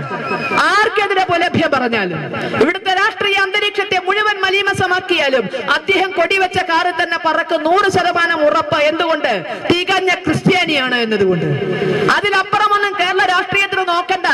മലയാളത്തിന്റെ പ്രിയപ്പെട്ട ഹാസ്യതാരം ജഗതി ശ്രീകുമാറിന്റെ മകളെ പ്രേമ വലയിൽ കുടുക്കിയെടുത്ത് പാർട്ടിയുടെ പേര് മതേതരം എന്നായിരുന്നു. പക്ഷേ കല്യാണം കഴിച്ചപ്പോ പാർവതിയായിട്ട് ഇങ്ങോട്ട് കയറി വരാൻ പറ്റില്ല, മാമോദീസ മുക്കി മാത്രമേ കല്യാണം നടത്തിയുള്ളൂ. ഇപ്പൊ പേരക്കുട്ടിക്ക് പേരിട്ടിരിക്കുന്നത് PC ജോർജ് എന്ന. പാവം, അതും തെറി പറയാൻ പരിശീലിക്കുന്നുണ്ടോ എന്തോ ദൈവമേ. PC ജോർജ് എന്ന പേരക്കുട്ടിക്കും പേര് ജഗതിയുടെ പുത്രിയാണ്. പക്ഷേ PC ജോർജിന്റെ വീട്ടിലേക്ക് കയറി വരണമെങ്കിൽ മാമോദീസ മുങ്ങണം. അനുസരണയുള്ള കുഞ്ഞാടാണ്. ക്രിസ്തീയ തത്വങ്ങളിൽ വിട്ടുവീഴ്ചയില്ല. പിന്നെന്തിനാ PC ജോർജിനെ ശാസിക്കണത്? അദ്ദേഹം എന്ത് തെറി വേണേ പറഞ്ഞോട്ടെ, എങ്ങനെ വേണേ മതിച്ച് നടന്നോട്ടെ, ക്രിസ്തീയ വിശ്വാസങ്ങളിൽ വെള്ളം കലർത്തുന്നില്ല. അപ്പോ KR ഗൗരിയമ്മ നാളെ ആരെയും ആകാം, നാളെ ഇന്ദിരാഗാന്ധിയാവാം. കോൺഗ്രസ്സുകാർ സൂക്ഷിച്ചിരിക്കുക. KR ഗൗരിയമ്മ ഇന്നാണെങ്കിൽ നാളെ ഇന്ദിരാഗാന്ധിയാവാം. വലിയ ദൂരമൊന്നും ഉണ്ടാകില്ല. ആട്ടുകോഴിക്ക് എന്ത് ചങ്കറാന്തി എന്ന് വെച്ചില്ല, അവിടെ വല്ല അന്തം ബന്ധമുണ്ട്, യാതൊരു വ്യത്യാസമല്ല. അടുത്ത തെറി പറയാൻ പോകുന്നത് ഒന്നുകിൽ ഇന്ദിരാഗാന്ധി ആയിരിക്കും. ഈ രാജ്യം ആരാധിക്കുന്നൊന്നും അവിടെ പ്രശ്നമല്ല. അവിടുത്തെ വായ്ത്താരിക്ക് മുന്നിൽ എന്തുകൊണ്ട് കൂച്ചു വിലങ്ങിടാൻ സാധിക്കുന്നില്ല? ചിന്തിക്കുക നമ്മൾ. അപ്പൊ ഇവിടെയൊക്കെയാണ് മതം കേരള രാഷ്ട്രീയത്തെ വരിഞ്ഞ് മുറുക്കിയിരിക്കുന്ന ഒരു വല്ലാത്തൊരവസ്ഥ. ഇതിൽ നിന്ന് നമുക്ക് ഉണർന്ന് കേരളത്തിന് മറ്റൊരു ഭാവിയുണ്ട്. ഇതിൽ കിടന്ന് നരകിക്കാനുള്ളതല്ല കേരളം. ഈ മതത്തിന്റെ വർഗീയതയുടെ കരാള ഹസ്തങ്ങളിൽ കിടന്ന് നട്ടം തിരിയേണ്ടതല്ല കേരളം. ഇതിനൊരു ഭാവിയുണ്ട്. ആ ഭാവി തീർച്ചയായും ഹൈന്ദവ നവോത്ഥാനത്തിലൂടെ ആയിരിക്കുമെന്ന് നമ്മൾ വിശ്വസിക്കുന്നു. ബഹുമാനപ്പെട്ട ഇന്ത്യൻ പ്രധാനമന്ത്രി വരെ വളരെ വിഷമത്തോടുകൂടി കേരളത്തെ കണ്ടു. കേരളം തീവ്രവാദിയുടെ സ്വന്തം നാടാണ്, ഭീകരവാദിയുടെ നാടാണ്. കേരളത്തെ ശ്രദ്ധിക്കണം. കാശ്മീരിന് തുല്യമായി മാറുന്നു. ആര് ശ്രദ്ധിക്കുന്നു? ഇന്ത്യയിൽ അങ്ങോളം ഇങ്ങോളം സ്ഫോടനങ്ങൾ നടക്കുമ്പോൾ, ചിതറിത്തെറിച്ച മൃതശരീരങ്ങൾ കാണുമ്പോൾ ഇന്ത്യക്ക് ഒരു ആഭ്യന്തരമന്ത്രിയുണ്ട്. വട്ട് കേരളത്തിൽ മാത്രം നിൽക്കുന്നില്ല. വിവേകാനന്ദ സ്വാമിയുടെ കാലത്ത് കേരളത്തിനേ ഭ്രാന്ത് ഉണ്ടായിരുന്നുള്ളൂ. ഇപ്പൊ ഭ്രാന്ത് ഇവിടെ കൊണ്ട് നിൽക്കുന്നില്ല. നമുക്കൊരു ആഭ്യന്തരമന്ത്രിയുണ്ട്. പേരക്ഷരം എഴുതിയ ഷിൻഡേ എന്നാ വായിക്കാൻ. ആ വാക്കുകൾ ഉപയോഗിച്ചത് വേറെ, അക്ഷരങ്ങൾ ഉപയോഗിച്ചത് വേറെ ചിലത് പറയാം. PC ജോർജിനോട് ചോദിച്ചാൽ അതിനുള്ള ഭാഷ ചിലപ്പോൾ പറഞ്ഞു തരുമായിരിക്കാം. നമ്മുടെ ഭാഷ അതല്ലാത്തതുകൊണ്ട് ആഭ്യന്തരമന്ത്രി ഷിൻഡേയാണ്. ചിതറിത്തെറിച്ച മൃതശരീരങ്ങൾക്ക് മുന്നിൽ നിന്നുകൊണ്ട് രാജ്യത്തെ രക്ഷിക്കേണ്ട ഷിൻഡേ നിർലജ്ജം വിളിച്ചു പറഞ്ഞത് എന്താണെന്നറിയാവോ? ആരാ ഇന്ത്യയുടെ പ്രശ്നക്കാര്? RSSഉം BJPയും ഒക്കെ ഭീകരവാദ ക്യാമ്പുകൾ നടത്തുന്നു. പറഞ്ഞത് ആഭ്യന്തരമന്ത്രി. അതുകൊണ്ട് വിശ്വസിക്കാതിരിക്കാൻ പറ്റില്ല. RSSഉം BJPയും ഒക്കെ ഇന്ത്യയിൽ ഭീകരവാദ ക്യാമ്പുകൾ നടത്തുന്നു, പരിശീലനങ്ങൾ നടത്തുന്നു. ആരെപ്പറ്റി പറഞ്ഞു? ലോകം മുഴുവൻ വേരുകളുള്ള ലോകത്തെ ഏറ്റവും വലിയ സന്നദ്ധ സംഘടനയായ രാഷ്ട്രീയ സ്വയംസേവക ഇന്ത്യയിലെ ഏറ്റവും വലിയ പ്രതിപക്ഷ പാർട്ടി, ഇന്ത്യ ഭരിച്ച പാർട്ടി, ആളെ തൊട്ടെണ്ണിയാൽ ഏറ്റവും കൂടുതൽ അംഗങ്ങളുള്ള ഈ ഇന്ത്യയിലെ ഏറ്റവും വലിയ രാഷ്ട്രീയ പാർട്ടി, MP-മാരുടെ എണ്ണത്തിലല്ല, ആളുകളുടെ എണ്ണത്തിൽ, അനുയായികളുടെ എണ്ണത്തിൽ ഇന്ത്യയിലെ ഏറ്റവും വലിയ രാഷ്ട്രീയ പാർട്ടി, ഇന്ത്യയിലെ ധാരാളം സംസ്ഥാനങ്ങളിൽ അധികാരത്തിലിരിക്കുന്ന രാഷ്ട്രീയ പാർട്ടി. ഈ രാഷ്ട്രീയ പാർട്ടിയെയും ഏറ്റവും വലിയ സന്നദ്ധ സാംസ്കാരിക സംഘടനയെയും അടക്കം കേന്ദ്ര ആഭ്യന്തരമന്ത്രി ഭീകരവാദികളിൽ നിന്ന് മുദ്രകുത്തി മാറ്റി നിർത്തുമ്പോൾ നമുക്കതല്ല എന്ന സർട്ടിഫിക്കറ്റ് ഒന്നും കൊണ്ട് ഹാജരാക്കണ്ട. പക്ഷെ നമ്മുടെ ചോദ്യം ഒന്നേ ഉള്ളൂ. ഈ കാര്യത്തിൽ രണ്ട് കാര്യങ്ങളാണ് നമ്മുടെ മനസ്സിലുള്ളത്. ഒന്ന്, അങ്ങനെ ഒരു ഭീകരവാദ ക്യാമ്പുകൾ രാഷ്ട്രീയ സ്വയം സേവക സംഘവും BJP, ഇനി അതല്ല ആരോ ആയിക്കോട്ടെ ഭീകരവാദ ക്യാമ്പുകൾ നടത്തുന്നുണ്ടെങ്കിൽ, പരിശീലനങ്ങൾ നടത്തുന്നുണ്ടെങ്കിൽ, പിന്നെ ഞങ്ങൾക്ക് എന്തിനാ ഒരു ആഭ്യന്തരമന്ത്രി? സുന്നത്ത് കല്യാണം ഉദ്ഘാടനം ചെയ്യാനോ അതോ തെരണ്ട് കല്യാണം ഉദ്ഘാടനം ചെയ്യാനോ? ഈ സുന്നത്ത് കല്യാണം തെരണ്ട് കല്യാണം ഉദ്ഘാടനം ചെയ്യാൻ മാത്രമായിട്ട് ഞങ്ങൾക്ക് വേണ്ട ഒരു ആഭ്യന്തരമന്ത്രിയെ. ഇവിടെ ആരെങ്കിലും ഭീകരവാദ ക്യാമ്പ് നടത്തുന്നുണ്ടെങ്കിൽ അത് പൂട്ടിക്കാനല്ലേ ഇവിടെ ഒരു ആഭ്യന്തര വകുപ്പ്? RSSO BJPയോ നടത്തിയ എത്ര ഭീകരവാദ ക്യാമ്പുകൾ ഇവിടുത്തെ ആഭ്യന്തര വകുപ്പ് പൂട്ടിച്ചിട്ടുണ്ട്? എത്ര പേരെ നിങ്ങൾ കുറ്റക്കാരായി കണ്ടിട്ടുണ്ട്? എത്ര കേസുകളിൽ പ്രതിയാണ്? ഇതിനൊക്കെ നിങ്ങൾ ഉത്തരം തന്നേ പറ്റുള്ളൂ. ഒന്നാമത്തെ ഭാഗം ഗതികേട് കൊണ്ട് പറയാന്നറിയാം. നിങ്ങളുടെ ഗതികേട് കൊണ്ട് നിങ്ങൾ വിളിച്ചു പറയുകയാണെന്ന് ഞങ്ങൾക്കറിയാം. അതുകൊണ്ട് ഗതികേട് കൊണ്ട് വിളിച്ചു പറയുകയാണെങ്കിൽ ഞങ്ങൾക്ക് നിങ്ങളെ അറിയിക്കാനുള്ള ഒരു വലിയ സത്യമുണ്ട്. ലോകത്തിന് മുഴുവൻ സാംസ്കാരികമായി നേതൃത്വം കൊടുക്കാൻ കഴിയുന്ന വിധത്തിൽ വളർന്നു വരുന്ന രാഷ്ട്രീയ സ്വയംസേവക സംഘം എന്ന പ്രസ്ഥാനത്തിന് ഈ രാജ്യത്തിനെതിരായി പ്രവർത്തിക്കുന്ന ശക്തികളെ നിലയ്ക്ക് നിർത്താൻ ഭീകരവാദ ക്യാമ്പ് നടത്തണോ? പരിശീലന ക്യാമ്പ് നടത്തണോ? നേരത്തെ ഇവിടെ പറഞ്ഞതുപോലെ നിത്യേന ഭാരത മാതാവിനെ തൊട്ട് വന്ദിക്കുന്ന സ്വയംസേവകന്മാർക്ക് അതിന്റെ പ്രതിരൂപമായ പരമപവിത്ര ഭഗവദ്ധ്വജത്തിന് മുന്നിൽ സ്വന്തം വലം കൈ മാറോട് ചേർത്ത് പിടിച്ച് പദദ്വേഷ കായോ നമസ്തേ നമസ്തേ ഈ മണ്ണിൽ വീണടിയാൻ തയ്യാറാണ് എന്ന് പ്രാർത്ഥിക്കുന്ന, എന്ന് പ്രതിജ്ഞ ചെയ്യുന്ന കോടിക്കണക്കിന് സ്വയംസേവകരുള്ളപ്പോ ഈ രാജ്യത്തെ രക്ഷിക്കാൻ, ഈ രാജ്യത്തെ വലിഞ്ഞു മുറുക്കുന്ന ദുഷ്ടശക്തികളെ ഇല്ലാതാക്കാൻ ഭീകരവാദ ക്യാമ്പ് നടത്തണ്ട, ഭീകര പരിശീലനം നടത്തണ്ട. ഞങ്ങളുടെ രാജ്യസ്നേഹം, ഞങ്ങളുടെ ആത്മാർത്ഥത, നിസ്വാർത്ഥമായ പ്രവർത്തനം, അതിനെ ഒക്കെ മുറുകെ പിടിച്ചുകൊണ്ട് ഒരൊറ്റ ഭാരത് മാതാ കി ജയ് എന്നീ രാജ്യം മുഴുവൻ മുഴങ്ങി പറഞ്ഞാൽ അതിൽ നടുങ്ങാത്ത ദുഷ്ടശക്തികളില്ല, അതിൽ ഒലിച്ചു പോകാത്ത തീവ്രവാദികളില്ല. അപ്പൊ ഞങ്ങൾക്ക് അതിന് ഭീകരവാദ ക്യാമ്പുകൾ നടത്തണ്ട, പരിശീലനം നടത്തണ്ട. ബഹുമാനപ്പെട്ട ഷിൻഡെ എന്ന് പറയുമ്പോ അദ്ദേഹത്തിന്റെ ഗതികേട് കണ്ടുകൊണ്ട് പറയാ, അദ്ദേഹം RSSനും BJPക്കും എതിരെ ഘോരഘോരം ഗർജിക്കുമ്പോ ഹൈദരാബാദിൽ നിന്ന് ശവം പെറുക്കിയെടുക്കുക ഇന്ത്യൻ മുജാഹിദീനുകളുടെ സമ്മാനം.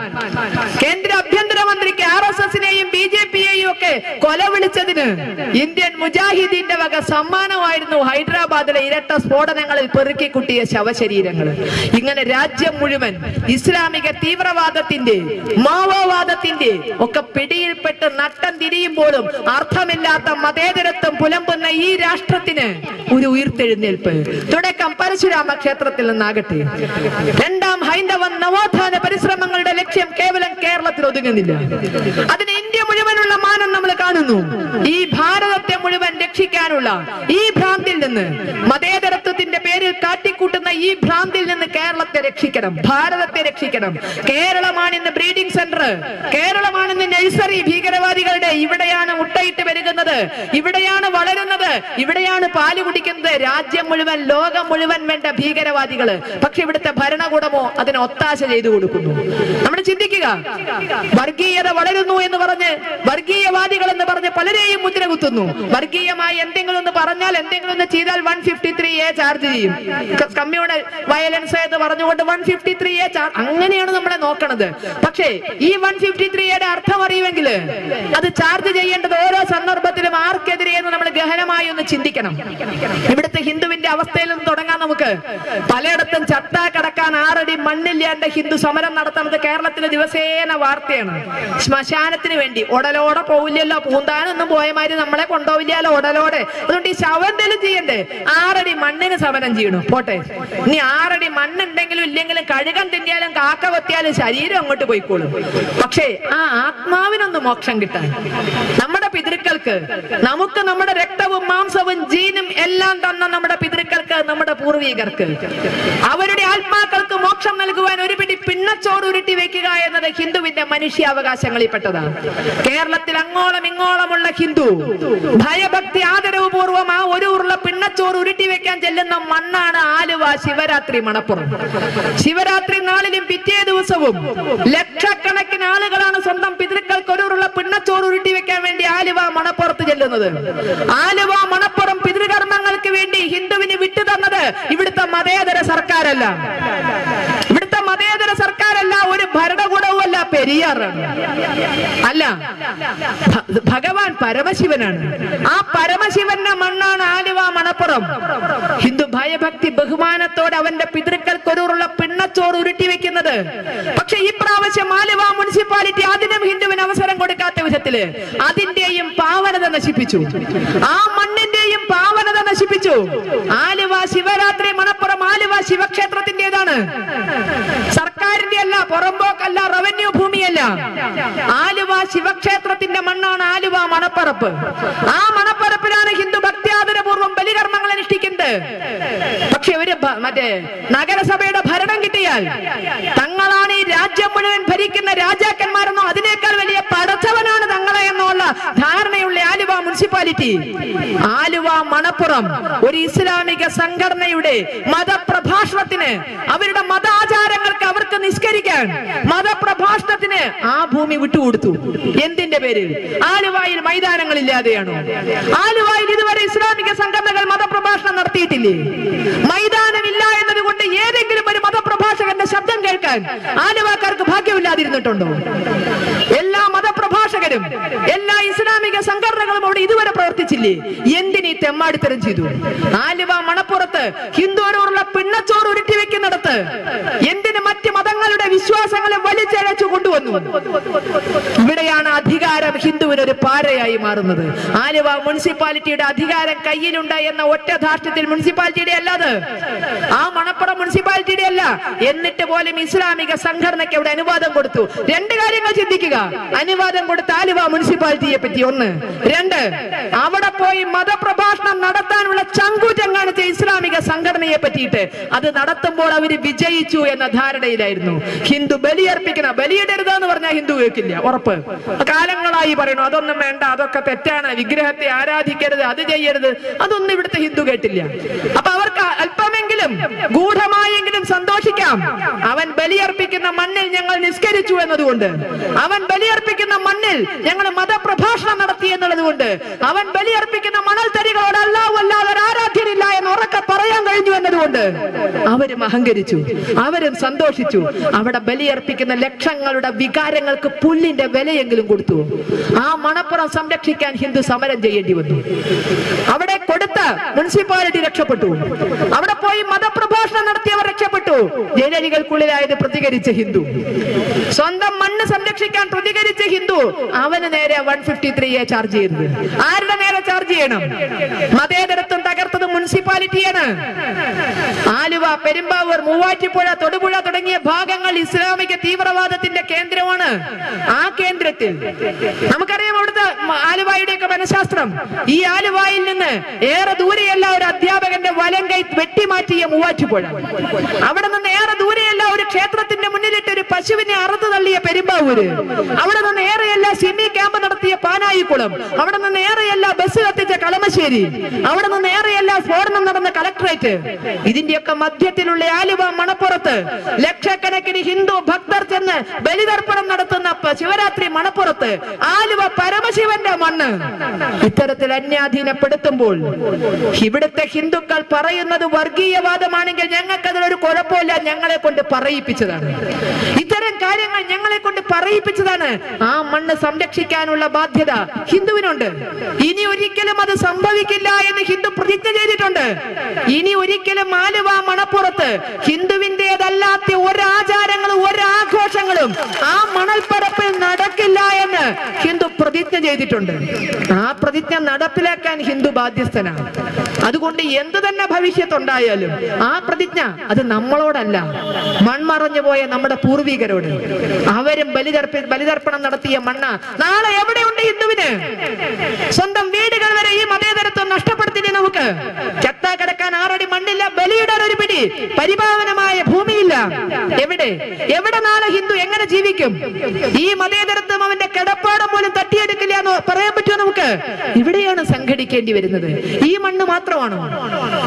കേരളത്തിലെ പൈതൃക ഗ്രാമങ്ങളിൽ ഒന്നാണ്, കൽപ്പാത്തി പോലെയുള്ള പൈതൃക ഗ്രാമങ്ങളിൽ ഒന്നാണ് ആറന്മുള. ആറന്മുളയെ പൈതൃക ഗ്രാമമായി പ്രഖ്യാപിച്ചത് ഹിന്ദു ഐക്യവേദിയല്ല, രാഷ്ട്രീയ സ്വയംസേവക സംഘമല്ല, BJP അല്ല. അതിന് ഐക്യരാഷ്ട്ര സംഘടനയുടെ ഒരു അംഗീകാരമുണ്ട്. ആറന്മുള അപ്പന്റെ മണ്ണ്, ആറന്മുള പൈതൃക ഗ്രാമമാണ് എന്നുള്ളത്. ആ പൈതൃക ഗ്രാമത്തെ മണ്ണിട്ട് മൂടിക്കൊണ്ട് അവിടെ തന്നെ വിമാനത്തിൽ വന്ന് പറന്നിറങ്ങണമെന്നുള്ള വാശി ആരുടെ? 5ഓളം ക്ഷേത്രങ്ങൾ തകർത്തുകൊണ്ട്, 3 വിളയെടുക്കാവുന്ന പുഞ്ചക്കണ്ടങ്ങൾ മണ്ണിട്ട് നികത്തിക്കൊണ്ട്, ആറന്മുളയപ്പന് തിരുവോണത്തോണി ആഘോഷപൂർവ്വം തുഴഞ്ഞു വരേണ്ട പമ്പയിലേക്കുള്ള മുഴുവൻ നീരൊഴുക്കുകളും തടഞ്ഞുകൊണ്ട്, 1500 ഹിന്ദു കുടുംബങ്ങളെ കുടിയൊഴിപ്പിച്ചുകൊണ്ട് അവിടെ തന്നെ വിമാനത്താവളം വരുത്തണമെന്നുള്ള വാശി ആരുടെ? ഇടതും വലതും ഒരുമിച്ച് കളിച്ചു. ഇടത് ഗവൺമെന്റ് ഇറങ്ങിപ്പോകുന്നതിന്റെ തൊട്ട് തലേ ദിവസം, സ്ഥാനത്ത് നിന്ന് ഇറങ്ങിപ്പോകുന്നതിന്റെ തൊട്ട് തലേ ദിവസം അവരൊരു ഉത്തരവിറക്കി. ആറന്മുളയെ വ്യവസായ മേഖലയായി പ്രഖ്യാപിച്ചു. ആറന്മുള പരസ്പരം നോക്കുക, എന്ത് വ്യവസായം അവിടെ ഉള്ളത്? ഒരു തീപ്പെട്ടി കമ്പനി പോലും ആറന്മുളയിലില്ല. ഒരു തീപ്പെട്ടി കമ്പനിയിൽ ഇനി വല്ല അമ്മമാര് പരദൂഷണ വ്യവസായം നടത്തുന്നുണ്ടോ നമുക്കറിയില്ല. അല്ലാതെ ഒരു വ്യവസായവും ഇല്ലാത്ത ആ മണ്ണിനെ വ്യവസായ മേഖലയാക്കി അങ്ങ് പ്രഖ്യാപിച്ചു. കൃഷി ഉപജീവന മാർഗമായ മേഖല, പൈതൃക ഗ്രാമമായ മേഖല, അവിടെ തന്നെ വിമാനത്താവളം വരണം. ആരുടെ വാശി? ചിന്തിച്ചു നോക്കുക. നിങ്ങൾ മാപ്പിൽ നിങ്ങളുടെ കുട്ടികൾക്ക് ഒരു പ്രൊജക്ട് കൊടുക്കുക. ഇന്ത്യയുടെ മാപ്പ് എടുത്തിട്ട് വിമാനത്താവളങ്ങളുള്ള ഒരു മാപ്പ് എടുത്തിട്ട് കൊടുക്കുക. 2ൽ കൂടുതൽ അന്താരാഷ്ട്ര വിമാനത്താവളങ്ങളുള്ള ഒരു സംസ്ഥാനം കണ്ടെത്താൻ പറയുക. 2ൽ കൂടുതൽ അന്താരാഷ്ട്ര വിമാനത്താവളമുള്ള ഒരു സംസ്ഥാനം കണ്ടെത്തിയാല് ആ ഖ്യാതി നിലനിൽക്കുന്നത് ഇന്ത്യയിലെ പുരോഗതിയിലും സമ്പത്തിലും 1ാം സ്ഥാനത്ത് നിൽക്കുന്ന ഗുജറാത്ത് അല്ല, ഇന്ത്യയിലെ ഏറ്റവും വലിയ സംസ്ഥാനമായ രാജസ്ഥാൻ അല്ല, ഇന്ത്യയിലെ ഏറ്റവും ജനസംഖ്യയുള്ള ഉത്തർപ്രദേശ് അല്ല, ഇന്ത്യയിലെ ഏറ്റവും ജനസാന്ദ്രതയുള്ള പശ്ചിമ ബംഗാൾ അല്ല. ഒരു പാവക്കയുടെ വലിപ്പമുള്ള കേരളത്തിലാണ് ഇപ്പൊ തന്നെ 3 അന്താരാഷ്ട്ര വിമാനത്താവളങ്ങളുണ്ട്. കണ്ണൂർ 4ാമത്തത് പണിയുന്നു. അഞ്ചാമത്തത് ആറന്മുള. എന്നാൽ നമുക്കൊരു കാര്യം ചെയ്യാം, ബസ് സ്റ്റാൻഡുകൾക്കൊക്കെ പകരം എല്ലായിടത്തും നമുക്ക് വിമാനത്താവളമാവാം. നമുക്ക് ഇവിടുന്ന് കൽപ്പാത്തിക്കൊക്കെ വിമാനത്തിന് പോവാലോ. എല്ലായിടത്തും ബസ് സ്റ്റാൻഡുകൾക്ക് പകരം വിമാനത്താവളങ്ങളാകട്ടെ. ആ വിമാനത്താവളവും ഹിന്ദുവിനെ പൂട്ടാനുള്ളതാണ്. കാരണം പത്തനംതിട്ട ജില്ലയിൽ ഇങ്ങനെ ഹിന്ദു ഒരുമിച്ച് താമസിക്കുന്ന മറ്റൊരു സ്ഥലമില്ല. ആറന്മുള പോലെ ഹിന്ദു ഒരുമിച്ച് താമസിക്കുന്ന പത്തനംതിട്ട പേരിനൊക്കെ പറയാൻ ശബരിമലയുള്ള ജില്ല. നിങ്ങളൊന്ന് നോക്കിയാൽ കണ്ടാൽ മതി. ശബരിമലയുടെ ഒരുക്കങ്ങൾക്കൊക്കെ അവിടുത്തെ പഞ്ചായത്ത് പ്രസിഡന്റുമാര്, ജില്ലാ panchayat, block panchayat, MLA, MP, മന്ത്രി, അതിൽ മരുന്നിനൊരു ഹിന്ദു ഉണ്ടാവില്ല. ശബരിമല അവലോകന യോഗങ്ങളിൽ ചെല്ലുമ്പോ മരുന്നിനൊരു ഹിന്ദു ഇല്ല. ക്രിസ്ത്യൻ ഭൂരിപക്ഷ പത്തനംതിട്ട ജില്ലയില് ഹിന്ദുക്കൾ ഒരുമിച്ച് താമസിക്കുന്ന ഒരു സ്ഥലം ആറന്മുള മാത്രമേ ഉള്ളൂ. അവിടെ തന്നെ പറന്നിറങ്ങണമെന്ന വാശി ചിലരുടെ ദുഷ്ടലാക്ക് ലക്ഷ്യങ്ങളിൽ നിന്നുണ്ടായത്. അവിടെയും നമ്മൾ തീരുമാനിച്ചിട്ടുണ്ട്. നമ്മുടെ നിലയ്ക്കൽ സമരനായകനല്ല, ഹിന്ദുവിന്റെ സമരനായകൻ കുമ്മനം രാജേട്ടൻ ആറന്മുളയിലുണ്ട്. അത് നമുക്ക് വ്യക്തമായൊരു സൂചനയാണ്. രാജേട്ടൻ ആറന്മുള ഉണ്ടെങ്കിൽ, രാജേട്ടൻ തീരുമാനിച്ചിട്ടുണ്ടെങ്കിൽ അത് ഹിന്ദുവിന്റെ തീരുമാനമാണ്. ആറന്മുളയിൽ വിമാനം പറന്നിറങ്ങില്ല എന്നത്. അതിന് എന്ത് വില കൊടുത്തിട്ടാണെങ്കിലും നിലയ്ക്കല് പള്ളി പണിയില്ല എന്ന് നമ്മൾ തീരുമാനിച്ചിട്ടുണ്ടെങ്കിൽ നമ്മളത് നടപ്പിലാക്കിയിട്ടുണ്ട്. കന്യാകുമാരി വിവേകാനന്ദ പറയും വിവേകാനന്ദ സ്മാരകമേ ഉയരുകയുള്ളൂ. നമ്മൾ തീരുമാനിച്ചു.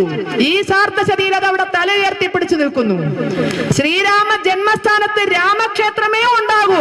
നമ്മൾ തീരുമാനിച്ചു. അത് നടന്നിട്ടുണ്ട്. തീരുമാനങ്ങൾ അങ്ങനെ ഇങ്ങനെ നമ്മൾ എടുക്കാറില്ല. എടുത്താൽ ആ തീരുമാനം നടന്നിരിക്കും. അപ്പൊ ആറന്മുളയിൽ വിമാനം പറന്നിറങ്ങില്ല എന്ന തീരുമാനം നമ്മൾ എടുത്തിട്ടുണ്ട്. കേരളത്തിലെയും ഭാരതത്തിലെയും മുഴുവൻ ഹിന്ദു അല്ല, ലോകമെമ്പാടുമുള്ള ഹിന്ദു അതിന്റെ പുറകിലുണ്ട്. അപ്പൊ നമ്മളെ അവിടെയും സമര രംഗത്തേക്ക് തട്ടിയിട്ടിരിക്കുക. എവിടെയും ഹിന്ദു ഒന്നും ഒന്നിച്ചു നിൽക്കരുത്. അവന്റെ ഒരുമിച്ച് നിൽക്കാനോ അവന്റെ കടപ്പാടത്തിനോ പോലും സംരക്ഷണമില്ല. ഇനി എങ്ങട്ടാ നമ്മൾ സംഘടിക്കാതെ? ഇനിയും നമുക്ക് രാഷ്ട്രീയം പറഞ്ഞ് മാറി നിൽക്കണോ? എല്ലാ രാഷ്ട്രീയക്കാരും ന്യൂനപക്ഷങ്ങളുടെ പുറകെയാണ്. അവരുടെ മറ്റേ ആവശ്യങ്ങൾ ചോദിച്ചറിഞ്ഞ് നിങ്ങൾക്ക് വല്ല ആവശ്യം ഉണ്ടോ? ഞങ്ങൾക്ക് ഒന്നുമില്ലേ, ഞങ്ങളെന്ന് വെറുതെ വിടുവോ എന്ന് ചോദിച്ചിട്ട് പോയാലല്ല, നിങ്ങൾ എന്തെങ്കിലും ഒരു ആവശ്യം പറയുന്നതാണ്. പണ്ട് നാരായണത്ത് ഭ്രാന്തനോട് ദേവി പറഞ്ഞ മാതിരി എന്തെങ്കിലും ഒരു ആവശ്യം പറയും. അവസാനം ഇവിടുത്തെ മുസ്ലിങ്ങളും ക്രിസ്ത്യാനികളും പറയും ഞങ്ങളുടെ വലത്തെ കാലിലെ മന്ദിരത്തൊന്ന് ഇടത്തെ കാലിലേക്കാക്ക്, എന്നാലും ഇങ്ങനെ ഞങ്ങളുടെ മുമ്പൊന്ന് പോന്ന്. നിങ്ങൾക്ക് പെൻഷൻ വേണോ? വേണ്ടായേ, പെൻഷന്റെ തല്ലായേ എന്നാ അപ്പൊ അവര് പറയുന്നത്.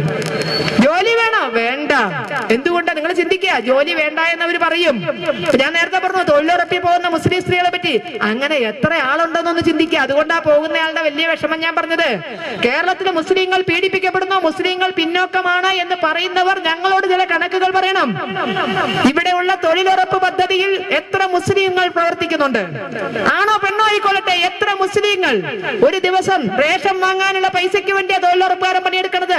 അത് കിട്ടിയാൽ അതെങ്കിൽ അത് എന്ന് പറഞ്ഞ് പ്രവർത്തിക്കുന്ന എത്ര മുസ്ലിങ്ങളുണ്ട്? ഇതിന്റെ വ്യക്തമായ കണക്ക് പറഞ്ഞു തരണം. ഇവിടുത്തെ വിദ്യാഭ്യാസ സ്ഥാപനങ്ങളുടെ കണക്ക്. അവിടെയൊക്കെ ഹിന്ദു, അതാ നേരത്തെ പറഞ്ഞ ഭ്രാന്തിന്റെ മറ്റൊരു ലക്ഷണമാണത്. ഹിന്ദു ആ രംഗത്ത് നിന്ന് തുടച്ചു നീക്കപ്പെടുന്നു. അവിടെയൊക്കെ ശരിക്കും കാണിക്കുന്നത് മുഴുവൻ ഭ്രാന്താണ്. ഹിന്ദുവിന് ഇന്നൊരു സ്ഥാപനം നടത്തിക്കൊണ്ടുപോകാൻ കഴിയില്ല. അത് എയ്ഡഡ് ആയിക്കോട്ടെ അൺഎയ്ഡഡ് ആയിക്കോട്ടെ, ഹിന്ദുവിന് നടത്തിക്കൊണ്ടുപോകാൻ കഴിയില്ല. ഹിന്ദുവിന് ഇങ്ങനെ കിട്ടും സർക്കാരിൽ നിന്ന് ഓരോ കടലാസ്. 28 പെൺകുട്ടി ഉണ്ടെങ്കിൽ ഒരു മൂത്രപ്പര വേണം, 45 ആൺകുട്ടി ഉണ്ടെങ്കിൽ ഒരു മൂത്രപ്പര വേണം, മറ്റത് വേണം, മറിച്ചത് വേണം, ലൈബ്രറി വേണം, ലബോറട്ടറി വേണം, പ്ലേ ഗ്രൗണ്ട് വേണം, അത് വേണം, ഇത് വേണം. സർക്കാർ എന്താ തരുക അറിയോ? ഒരു കുട്ടിക്ക് 5 ഉറുപ്പ്യ. ഒരു കുട്ടിക്ക് 5 ഉറുപ്പ്യ. 1000 കുട്ടികളുടെ സ്കൂളിൽ 5000 ഉറുപ്പ്യ സർക്കാർ. എയ്ഡഡ് സ്കൂളിലേക്ക് ഹിന്ദുവിന്റെ സ്കൂളാണെങ്കിൽ 5000 രൂപ. 5000 ഉറുപ്പ്യ കൊണ്ട് എന്തൊക്കെ ചെയ്യണം? 28 പെൺകുട്ടിക്ക് ഒരു മൂത്രപ്പര, 45 ആൺകുട്ടിക്ക് ഒരു മൂത്രപ്പര, ലൈബ്രറി, ലബോറട്ടറി, മറ്റേ റൂം, മറിച്ചത് ഉറുപ്പ്യ 5000. ഹിന്ദു മാനേജർമാർക്ക് കേന്ദ്ര ഗവൺമെന്റ് അല്ല മറ്റേ കേരള ഗവൺമെന്റ് കൊടുക്കുന്നതാണ് ഉറുപ്പ്യ 5000. പക്ഷെ മാനേജർമാർക്ക് ബുദ്ധി ഉണ്ടെങ്കിൽ സ്കൂള് സ്വർഗാക്കാം. മാനേജർമാർക്ക് ബുദ്ധി ഉണ്ടെങ്കിൽ, ഹിന്ദു മാനേജർമാർ സ്കൂൾ നടത്തുന്ന ആരെങ്കിലും ഇവിടെ ഉണ്ടെങ്കിൽ അവർക്ക് ബുദ്ധി ഉണ്ടെങ്കിൽ അവർക്ക് സ്കൂള് സ്വർഗമാക്കാം. ഒന്നും വേണ്ട, ഒന്ന് പൊന്നാനിക്ക് പോയാൽ മതി. മാനേജർ ഒന്ന് പൊന്നാനിക്ക് പോയാൽ മതി.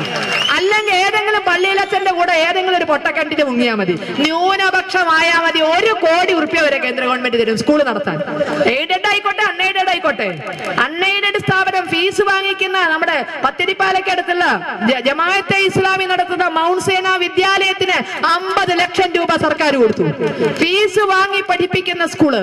50 ലക്ഷം രൂപ കേന്ദ്ര ഗവൺമെന്റിന്റെ ന്യൂനപക്ഷ വിദ്യാലയങ്ങൾക്കുള്ള ഫണ്ട് മൗണ്ട് സീന വിദ്യാലയത്തിന് അടക്കം കിട്ടി. ഈ പാലക്കാട് നിങ്ങൾക്കറിയാവുന്ന ചരിത്രമാണ്, ഞാൻ പറയുന്നില്ല. ഈ പാലക്കാട് ഒരു സ്കൂള് ഒരു ഹിന്ദു മാനേജറുടെ അദ്ദേഹത്തിന് നടത്താൻ പറ്റാത്തോണ്ട് ഗതി കെട്ടിട്ട് അദ്ദേഹം അത് വിറ്റു വേറൊരു ഹിന്ദുവിന്. അങ്ങോരും ഗതി കെട്ടിട്ട് അത് വിറ്റു. ഇപ്പൊ അത് മുസ്ലിം സമുദായത്തിന്റെ അടുത്തെത്തി. ആ സ്കൂളിന് കിട്ടി കാശ്. ആ സ്കൂളിന് കേന്ദ്ര ഗവൺമെന്റിന്റെ 70 ലക്ഷം രൂപ കിട്ടി. സ്വർഗമാകാൻ പോവുക. ഹിന്ദു വിറ്റ സ്കൂളും രക്ഷപ്പെട്ടു, ഹിന്ദു മതം മാറിയ ഹിന്ദുവും രക്ഷപ്പെട്ടു. ഇത് ഭ്രാന്തല്ലേ? ഇതിനെയൊക്കെ ഭ്രാന്തെന്നല്ലാതെ എന്താ പറയുന്നത്? അപ്പൊ പറയും ന്യൂനപക്ഷക്കാരുടെ എല്ലാ സ്കൂളിനൊന്നും കൊടുക്കില്ല, ന്യൂനപക്ഷ ട്രസ്റ്റിനെ കൊടുക്കുന്ന. ട്രസ്റ്റ് ഉണ്ടാക്കാനാ പണി? ട്രസ്റ്റ് ഉണ്ടാക്കാൻ വല്ല പണിയുണ്ടോ? കെട്ടിയോനും കെട്ടിയോളുമാരും ബീവിമാരും മക്കളുമാരും ഉമ്മാമ്മി ഉപ്പാപ്പി ഒക്കെ കൂടിയ ട്രസ്റ്റായി. ആര് പരിശോധിക്കുന്നു? 8-10 അംഗങ്ങൾ ട്രസ്റ്റായി. വീട്ടിൽ തന്നെ അതിനുള്ള ആളുകളായി. അങ്ങനത്തെ ട്രസ്റ്റ് പരിശോധിക്കുക. അവിടെയൊക്കെയാണ് കണക്കുകളാണ് കാര്യം പറയേണ്ടത്. 10 കൊല്ലം മുൻപ് ഇവിടെ ഹിന്ദുവിനുണ്ടായിരുന്ന സ്കൂളുകൾ എത്ര? ഇന്ന് എത്ര സ്കൂളുകളുണ്ട്? വാങ്ങിയതാര്? അവരത് എങ്ങനെ നടത്തുന്നു? ഏത് രൂപത്തിൽ നടത്തുന്നു? പഠിക്കണ്ടേ? 10 വർഷങ്ങൾക്ക് മുമ്പുള്ള ഭൂസ്വത്ത് ഹിന്ദുവിന്റേത് എത്രയുണ്ടായിരുന്നു? എന്തുകൊണ്ട് വിറ്റു? ആര് വാങ്ങി? വാങ്ങിയവരെ പിന്നോക്കമാണോ? അവര് പിന്നോക്കമാണെങ്കിൽ വാങ്ങാനുള്ള പൈസ എങ്ങനെ ഉണ്ടായി? ഇടുകുടുക്കെ പൊന്നും പണോ എന്ന് പറഞ്ഞാൽ മോളിന്ന് പൊന്നും പണോ ഇട്ടുകൊടുക്കുന്ന എന്തെങ്കിലും വ്യവസ്ഥിതി ഇവിടെയുണ്ടോ? ഇവിടുത്തെ ചതുപ്പിന് വരെ ആകാശം മുട്ടുന്ന വില പറഞ്ഞുകൊണ്ട് ഓരോരുത്തര് പാഞ്ഞ് നടക്കുമ്പോൾ അന്വേഷിക്കാൻ ആരെങ്കിലും ഉണ്ടോ? ഭൂമാഫിയ എന്ന ഒറ്റ പേരിൽ നമ്മളൊക്കെ എഴുതി തള്ളുന്നു. അപ്പൊ എന്തൊക്കെ മാഫിയകൾ ഇവിടെ നടക്കുന്നു? ഇതിൽ നിന്നൊക്കെ ഈ കേരളത്തിന് മോചനം നേടിയേ പറ്റുള്ളൂ. 6-7 പെമ്മക്കളുടെ രക്ഷിതാക്കളുടെ കണ്ണുനീര് കാണാതെ വിശാല ഹിന്ദു ഐക്യ സമ്മേളനത്തിന് സമ്മേളിക്കാൻ സാധിക്കില്ല. ആളുടെ എണ്ണം കൂട്ടാൻ വേണ്ടിയിട്ട് പ്രേമക്കണിയിൽപ്പെടുത്തി മതം മാറ്റിയെടുത്ത 6-7 പെൺകുട്ടികള്, അവരുടെ രക്ഷിതാക്കള്, അവരുടെ കണ്ണുനീര് കാണാതെ വിശാല ഹിന്ദു ഐക്യ സമ്മേളനത്തിന് ഹിന്ദുവിന്റെ വിരാട രൂപം പൂർണ്ണമാകില്ല.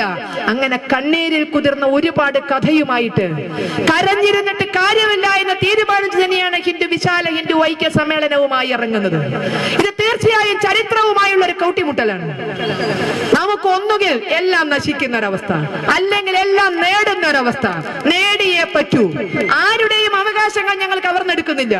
വിശാല ഹിന്ദു ഐക്യ സമ്മേളനത്തിലൂടെ ഹിന്ദു ഒരു പടപ്പുറപ്പാടിന് തുടങ്ങുന്നു. ആരെയും ഭയപ്പെടുത്താനല്ല, ആരെയും ഇല്ലാതാക്കാനല്ല.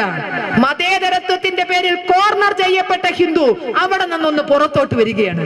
ഞങ്ങൾക്ക് ജീവിക്കണം, ഞങ്ങളുടെ മക്കൾക്ക് ജീവിക്കണം, അവർക്ക് പഠിക്കണം ഹിന്ദുവായി തന്നെ, അവർക്ക് ജീവിക്കണം ഹിന്ദുവായി തന്നെ, അവർക്ക് ജോലി നേടണം ഹിന്ദുവായി തന്നെ, അവർക്ക് മരിക്കണം ഹിന്ദുവായി തന്നെ, അവർക്ക് ബലിയർപ്പിക്കണം പോയ തലമുറകൾക്ക് ഹിന്ദുവായി തന്നെ, അവന്റെ മണ്ണിൽ തന്നെ. ഇതിനു വേണ്ടിയാണ് വിശാല ഹിന്ദു ഐക്യ സമ്മേളനം. ഏപ്രിൽ 4, 5, 6 തീയതികളിൽ നടക്കുന്ന വിശാല ഹിന്ദു ഐക്യ സമ്മേളനം ഹിന്ദുവിന്റെ പുതിയൊരു മുഖത്തിന് സാക്ഷിയാവുകയാണ്. ഈ വിശാല ഹിന്ദു ഐക്യ സമ്മേളനത്തിന് സ്ഥാനീയ സമിതി മുതൽ, ഹിന്ദു ഐക്യവേദിയുടെ സ്ഥാനീയ സമിതി മുതൽ ചുമതലയുള്ള ആളുകളാണ് ഹിന്ദു ഐക്യവേദിയുടെ ഈ വിശാല ഹിന്ദു ഐക്യ സമ്മേളനത്തിന് വരേണ്ടത്. ഞങ്ങൾക്കറിയാം നിങ്ങളുടെ എല്ലാവരുടെയും മനസ്സിൽ ആ സമ്മേളനത്തിൽ പങ്കെടുക്കണം എന്ന ആഗ്രഹമുണ്ട് എന്നുള്ളത്.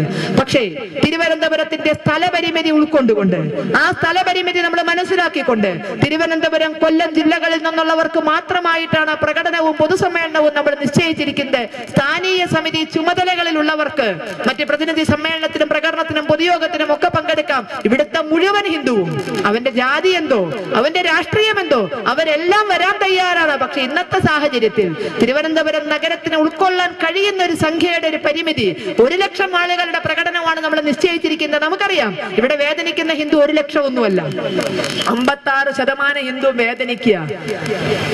ഇരുട്ടിന്റെ മറവിലാണെങ്കിൽ പിണറായി വിജയനും വരും. വെളിച്ചത്ത് മദനയുടെ കാല് കയറി പിടിക്കുക. ഇരുട്ടിന്റെ മറവിലാണെങ്കിൽ പിണറായി വിജയനും വരും. ഹിന്ദു അല്ലേ? അവസ്ഥ അറിയാമല്ലോ. അതുകൊണ്ട് ഇരുട്ടത്താണെങ്കിൽ ചിലപ്പോ ഞാൻ ഹിന്ദുവാണ്, അങ്ങനെ ധാരാളം സഖാക്കൾ ഞങ്ങളെയൊക്കെ വിളിക്കാറുണ്ട്, ഞാൻ ഹിന്ദുവാണ്, ഞാനും ഹിന്ദുവാണ്, എന്റെ അമ്മാവന്റെ വീട്ടിൽ, അങ്ങനെയൊക്കെ ചിലരൊക്കെ വിളിക്കാറുണ്ട്. ഞാൻ പാർട്ടി മെമ്പറാണ്, ഞാൻ എന്റെ അമ്മാവന്റെ വീട്ടിൽ പോയി നിൽക്കുന്ന കാലത്ത് വേലിയുടെ അപ്പുറത്ത് ശാഖ നടത്തുന്നത് കണ്ടിട്ടുണ്ട്, അതുകൊണ്ട് ഞാനും ഹിന്ദുവാണ് എന്നൊക്കെ പറഞ്ഞ് ധാരാളം ആളുകൾ അവകാശം ഉന്നയിക്കുന്നത് നമ്മൾ കാണുന്നു. അപ്പൊ ഇവിടെയൊക്കെ ഹിന്ദുവിനൊന്ന് ഉണർന്നെഴുന്നേക്കണം. ഇവിടെ സർവ്വ ഗ്രാമാന്തരങ്ങളും പ്രശ്നത്തിലാക്കുന്നത്, വർഗീയമായ ചേരിതിരിവുകൾ സൃഷ്ടിക്കുന്നത് ഇവിടുത്തെ രാഷ്ട്രീയക്കാരാണ്. അതിൽ നിന്നൊക്കെ ഹിന്ദുവിന് രക്ഷപ്പെട്ടേ മതിയാവുകയുള്ളൂ. നമ്മൾ ചിന്തിച്ചു നോക്കുക, പള്ളികളിൽ മുസ്ലിങ്ങൾ പീഡിപ്പിക്കപ്പെടുന്നു എന്ന് പറഞ്ഞ് ലഘുലേഖ കൊടുത്ത CPM ക്ഷേത്രങ്ങളിൽ അവരുടെ രീതി എന്താന്നുള്ളത്. തൃശ്ശൂര് കേച്ചേരിക്കടുത്ത് വേലൂര് ഭാഗത്ത് ഒരു ക്ഷേത്രം. ആ ക്ഷേത്രത്തിന്റെ ഉത്സവം 2 ആഴ്ച മുമ്പ് നടന്നു. കുതിരകെട്ടുള്ള ക്ഷേത്രമാണ്. വിവിധ സ്ഥലങ്ങളിൽ നിന്ന് കുതിരകൾ വരാറുണ്ട്. അവിടേക്ക് CPM-ന്റെ വകയായിട്ടൊരു കുതിര, വേലൂര് ക്ഷേത്രത്തിലേക്ക് CPM-ന്റെ വകയായ ഒരു കുതിര കൊണ്ടുവരാലോ. CPM-കാര് ഹിന്ദുക്കളല്ലേ, കൊണ്ടുവരാൻ ഒരു കുഴപ്പമില്ല. കുതിരയെ ചുവന്ന പട്ടുടിപ്പിച്ച്, കുഴപ്പമില്ല, ദേവി ചുവന്ന പട്ടുടുക്കണയാളാണ്, ചുവന്ന പട്ടുടിപ്പിക്കാൻ യാതൊരു പ്രശ്നമില്ല. പക്ഷെ ചെഗുവരയുടെ ഫോട്ടോ മുന്നിൽ വെച്ചുകൊണ്ട്, കുതിരയുടെ തലയിൽ അരിവാളും ചുറ്റികയും നക്ഷത്രവും വെച്ചുകൊണ്ട്, ഇതാരോടുള്ള കൊലവിളി? ചിന്തിച്ചു നോക്കുക. മതവിശ്വാസങ്ങളെ പോലും കാലിനടിയിലിട്ട് ചവിട്ടി മതിക്കലല്ലേ. ചുവന്ന പട്ടി പൊതിഞ്ഞു കൊണ്ടിരുന്നതിനോ ചുവന്ന ഷർട്ട് ഇടുന്നതിനോ ഒരാളും എതിരല്ല. ചുവന്ന ഷാൾ ഇടുന്നതിനോ ഇനിയിപ്പോ തുണി ഉടുക്കാണ്ട് എന്നെ കൊണ്ടുവരികയാണെങ്കിൽ നമുക്കൊരു കുഴപ്പമില്ല. ജൈന സന്യാസിമാരുണ്ടോ, നാഗന്മാര് തുണി ഉടുക്കാതെ വന്നൊരു കുംഭമേള നടത്തണോ? നാളെ CPM-കാർ ഞങ്ങൾ തുണി ഉടുക്കാതെ കുതിര എടുക്കുക, ആയിക്കോട്ടെ, ഞങ്ങൾക്ക് ഒരു കുഴപ്പമില്ല, ഞങ്ങൾ കണ്ണടച്ചാൽ മതിയല്ലോ. അതുകൊണ്ട് യാതൊരു ആക്ഷേപവും ഞങ്ങൾക്കില്ല. പക്ഷെ എന്തിന് ചെഗുവരയുടെ ഫോട്ടോ? കുതിരയുടെ വയറ്റിൽ വളരെ വലിയ ചെഗുവര, കുതിരയുടെ തലയിൽ അരിവാളും ചുറ്റികയും. ഇതാരോടുള്ള യുദ്ധപ്രഖ്യാപനം? ആ അമ്പല കമ്മിറ്റിക്കാര് റിമാൻഡ് ചെയ്ത് 15 ദിവസം ജയിലിലായിരുന്നു. RSS-കാരല്ല, ഹിന്ദു ഐക്യവേദിക്കാരല്ല. പക്ഷെ ഇവർ ഇപ്പൊ അതൊക്കെയാണ്. ഇപ്പൊ ഞങ്ങൾക്ക് യാതൊരു സ്വൈരവും ഇല്ല, ഒന്ന് വരണം. ഇപ്പൊ അവിടെ പ്രശ്നം ഏറ്റെടുത്ത് നടത്തുന്നത് ഹിന്ദു ഐക്യവേദിയാണ്. ആ അമ്പല കമ്മിറ്റിയുമായി ഹിന്ദു ഐക്യവേദിക്ക് ഒരു ബന്ധം ഉണ്ടായിരുന്നില്ല. ഒരു RSS-കാരും അല്ല ക്ഷേത്രം നടത്തുന്നത്. പക്ഷെ അവര് മാനം മര്യാദയ്ക്ക് പറഞ്ഞു, ഏത് വേഷം കെട്ടിയിട്ടും ഏത് മറ്റേ തുണിയിൽ പൊതിഞ്ഞും കുതിരയെ കൊണ്ടുവരാം, പക്ഷെ ക്ഷേത്രവുമായി ബന്ധമില്ലാത്ത രൂപങ്ങൾ കൊണ്ടുവരരുത്. ചെഗുവരയുടെയോ അല്ലെങ്കിൽ അരിവാളഞ്ചിരിക ക്ഷേത്രവുമായി ബന്ധമില്ലാത്ത വേഷം കൊണ്ടുവരരുത്. ഇതവര് ആവർത്തിച്ച് കുതിര വരുമ്പോൾ മൈക്കിലൂടെ അനൗൺസ് ചെയ്തെങ്കിലും ഒരു സംഘടനം ഉണ്ടാക്കിയ അടങ്ങൂ എന്ന വാശിയിലെ ചെഗുവരയും അരിവാൾ ചുറ്റിക നക്ഷത്രവുമായിട്ട് ആ കുതിരയെ ക്ഷേത്രാങ്കണത്തിലേക്ക് കടത്താൻ നോക്കിയപ്പോൾ ഉണ്ടായ സംഘർഷത്തില് അതിന്റെ ഉത്തരവാദികൾ എന്ന് പറഞ്ഞ് ഇവരൊക്കെ രക്ഷപ്പെട്ടു. കുതിരയെ കൊണ്ടുവന്നവർ രക്ഷപ്പെട്ടു. ആലുവ മണപ്പുറത്തിന്റെ കാര്യം പറഞ്ഞ മാതിരി തന്നെ അമ്പല കമ്മിറ്റിക്കാരെ റിമാൻഡ് ചെയ്തു. ആ ക്ഷേത്രത്തിന് വേണ്ടിയിട്ട് കുടുംബകാര്യങ്ങൾ പോലും മറന്ന് പ്രവർത്തിക്കുന്ന പാവപ്പെട്ട അതിൽ 80 വയസ്സ് വരെയുള്ള ആളുകളുണ്ട്. അവരവരെ റിമാൻഡ് ചെയ്തു, സംഘടന ഉണ്ടാക്കി. ഇത് പല ക്ഷേത്രങ്ങളിലും നടക്കുന്നു, പല ക്ഷേത്രങ്ങളിലും. ഇതൊക്കെ എന്തിന്? ഇവരാണ് പള്ളികളിൽ മുസ്ലിങ്ങൾ പീഡിപ്പിക്കപ്പെടുന്നു എന്ന് പറഞ്ഞ് നോട്ടീസ് കൊടുക്കുന്നത്. ഇവരാണ് ക്രിസ്ത്യാനികൾക്ക് വേണ്ടി ശബ്ദിക്കുന്നത്. ഏതെങ്കിലും ഒരു ക്രിസ്തീയ സ്ഥാപനത്തിലേക്ക് പള്ളിപ്പെരുന്നാളിന്, ധാരാളം പള്ളികളിൽ പള്ളിപ്പെരുന്നാൾ നടത്തുന്നുണ്ട്, ക്രിസ്തീയ പള്ളിപ്പെരുന്നാളിന് കൊണ്ടുപോകുമോ? ചെഗുവരയും അരിവാൾ ചുറ്റിക നക്ഷത്രവും ഏറ്റിക്കൊണ്ട് കൊണ്ടുപോകുമോ ഒരു പള്ളിപ്പെരുന്നാളിന്? വെല്ലുവിളിക്കുന്നു ഞങ്ങള്. കൊണ്ടുപോകുമോ നിങ്ങള്? പണ്ടത്തെ നേർച്ച, ഇപ്പോഴത്തെ ദേശീയോത്സവം ആര് കൊടുത്തു? ആ പേരെന്നറിയില്ല. ആര് കൊടുത്തു? ഞങ്ങളാണ് ദേശീയത എന്ന് കാണിക്കാനാണോ? നിശ്ചയില്ല. ആരാലും എതിർക്കപ്പെടാതെ പള്ളികളിലെ നേർച്ചയൊക്കെ ഇപ്പൊ ദേശീയോത്സവമായിട്ട് മാറുന്നുണ്ട്. പട്ടാമ്പിയൊക്കെ ഉണ്ട്, പട്ടാമ്പി ദേശീയോത്സവം, മറ്റേ കൂറ്റനാട് ദേശീയോത്സവം. എന്താ ദേശീയോത്സവം എന്ന് പറഞ്ഞാൽ അർത്ഥം അറിയില്ല. അത്തരം ഒരു നേർച്ചയിലേക്ക് കൊണ്ടുപോകുമോ ചെഗുവരയെ? കൊണ്ടുപോകുമോ അരിവാൾ ചുറ്റിക നക്ഷത്രവുമായിട്ട് ഒരു ആനയെ എഴുന്നള്ളിച്ചുകൊണ്ട് ഏതെങ്കിലും നേർച്ചകളിലേക്ക് CPM പോകുമോ? പിന്നെ എന്തിന് ക്ഷേത്രങ്ങൾ മാത്രം കുരുതിക്കളവാക്കുന്നു? ഇത്തരം ചോദ്യങ്ങൾക്കൊക്കെയുള്ള ഉത്തരവുമായാണ് 2ാം നവോത്ഥാനത്തിന് ഹിന്ദു ഐക്യവേദിയുടെ നേതൃത്വത്തിൽ കേരളത്തിലെ ഹൈന്ദവ സമൂഹം തയ്യാറെടുക്കുന്നത്. വിശാല ഹിന്ദു സമ്മേളനം ഏപ്രിൽ 4, 5, 6 തീയതികളിൽ ഹിന്ദുവിന്റെ ഉണർവാണ്, ഹിന്ദുവിന്റെ പുത്തൻ സൂര്യോദയമാണ്. ഇനിയും കരഞ്ഞിരിക്കാൻ ഹിന്ദുവിന് സാധ്യമല്ല. ഇവിടുത്തെ എല്ലാ സമുദായ സംഘടനകളുടെയും പിന്തുണ അതിനുണ്ട്. NSS-ഉം SNDP-യും അടക്കം കേരളത്തിലെ എല്ലാ സമുദായ സംഘടനകളുടെയും പിന്തുണ ഹിന്ദു ഐക്യവേദിയുടെ ഈ വിശാല ഹിന്ദു ഐക്യ സമ്മേളനത്തിനുണ്ട്. എല്ലാവരുടെയും ഒരുമിച്ചുള്ള പ്രവർത്തനത്തിലാണ് സമ്മേളനം വിജയിക്കാൻ പോകുന്നത്. ജാതി ഭേദം മറന്ന്, രാഷ്ട്രീയ ഭേദം മറന്ന് നമുക്കൊന്നാകാം, നന്നാകാം. ആ പ്രവർത്തനങ്ങളിൽ ഇവിടുത്തെ മുഴുവൻ ഹിന്ദുവിന്റെയും പിന്തുണ അഭ്യർത്ഥിച്ചുകൊണ്ട് ഒരു ഹിന്ദു പ്രശ്നവും ചോദ്യം ചെയ്യപ്പെടാതെ പോകില്ല എന്ന് ഉറപ്പിക്കാനുള്ള ശേഷി നമുക്കുണ്ടാകട്ടെ എന്ന് പ്രാർത്ഥിച്ചുകൊണ്ട് ഞാൻ എന്റെ വാക്കുകൾ നിർത്തുന്നു. നിങ്ങൾക്ക് നന്ദി. വന്ദേ മാതരം.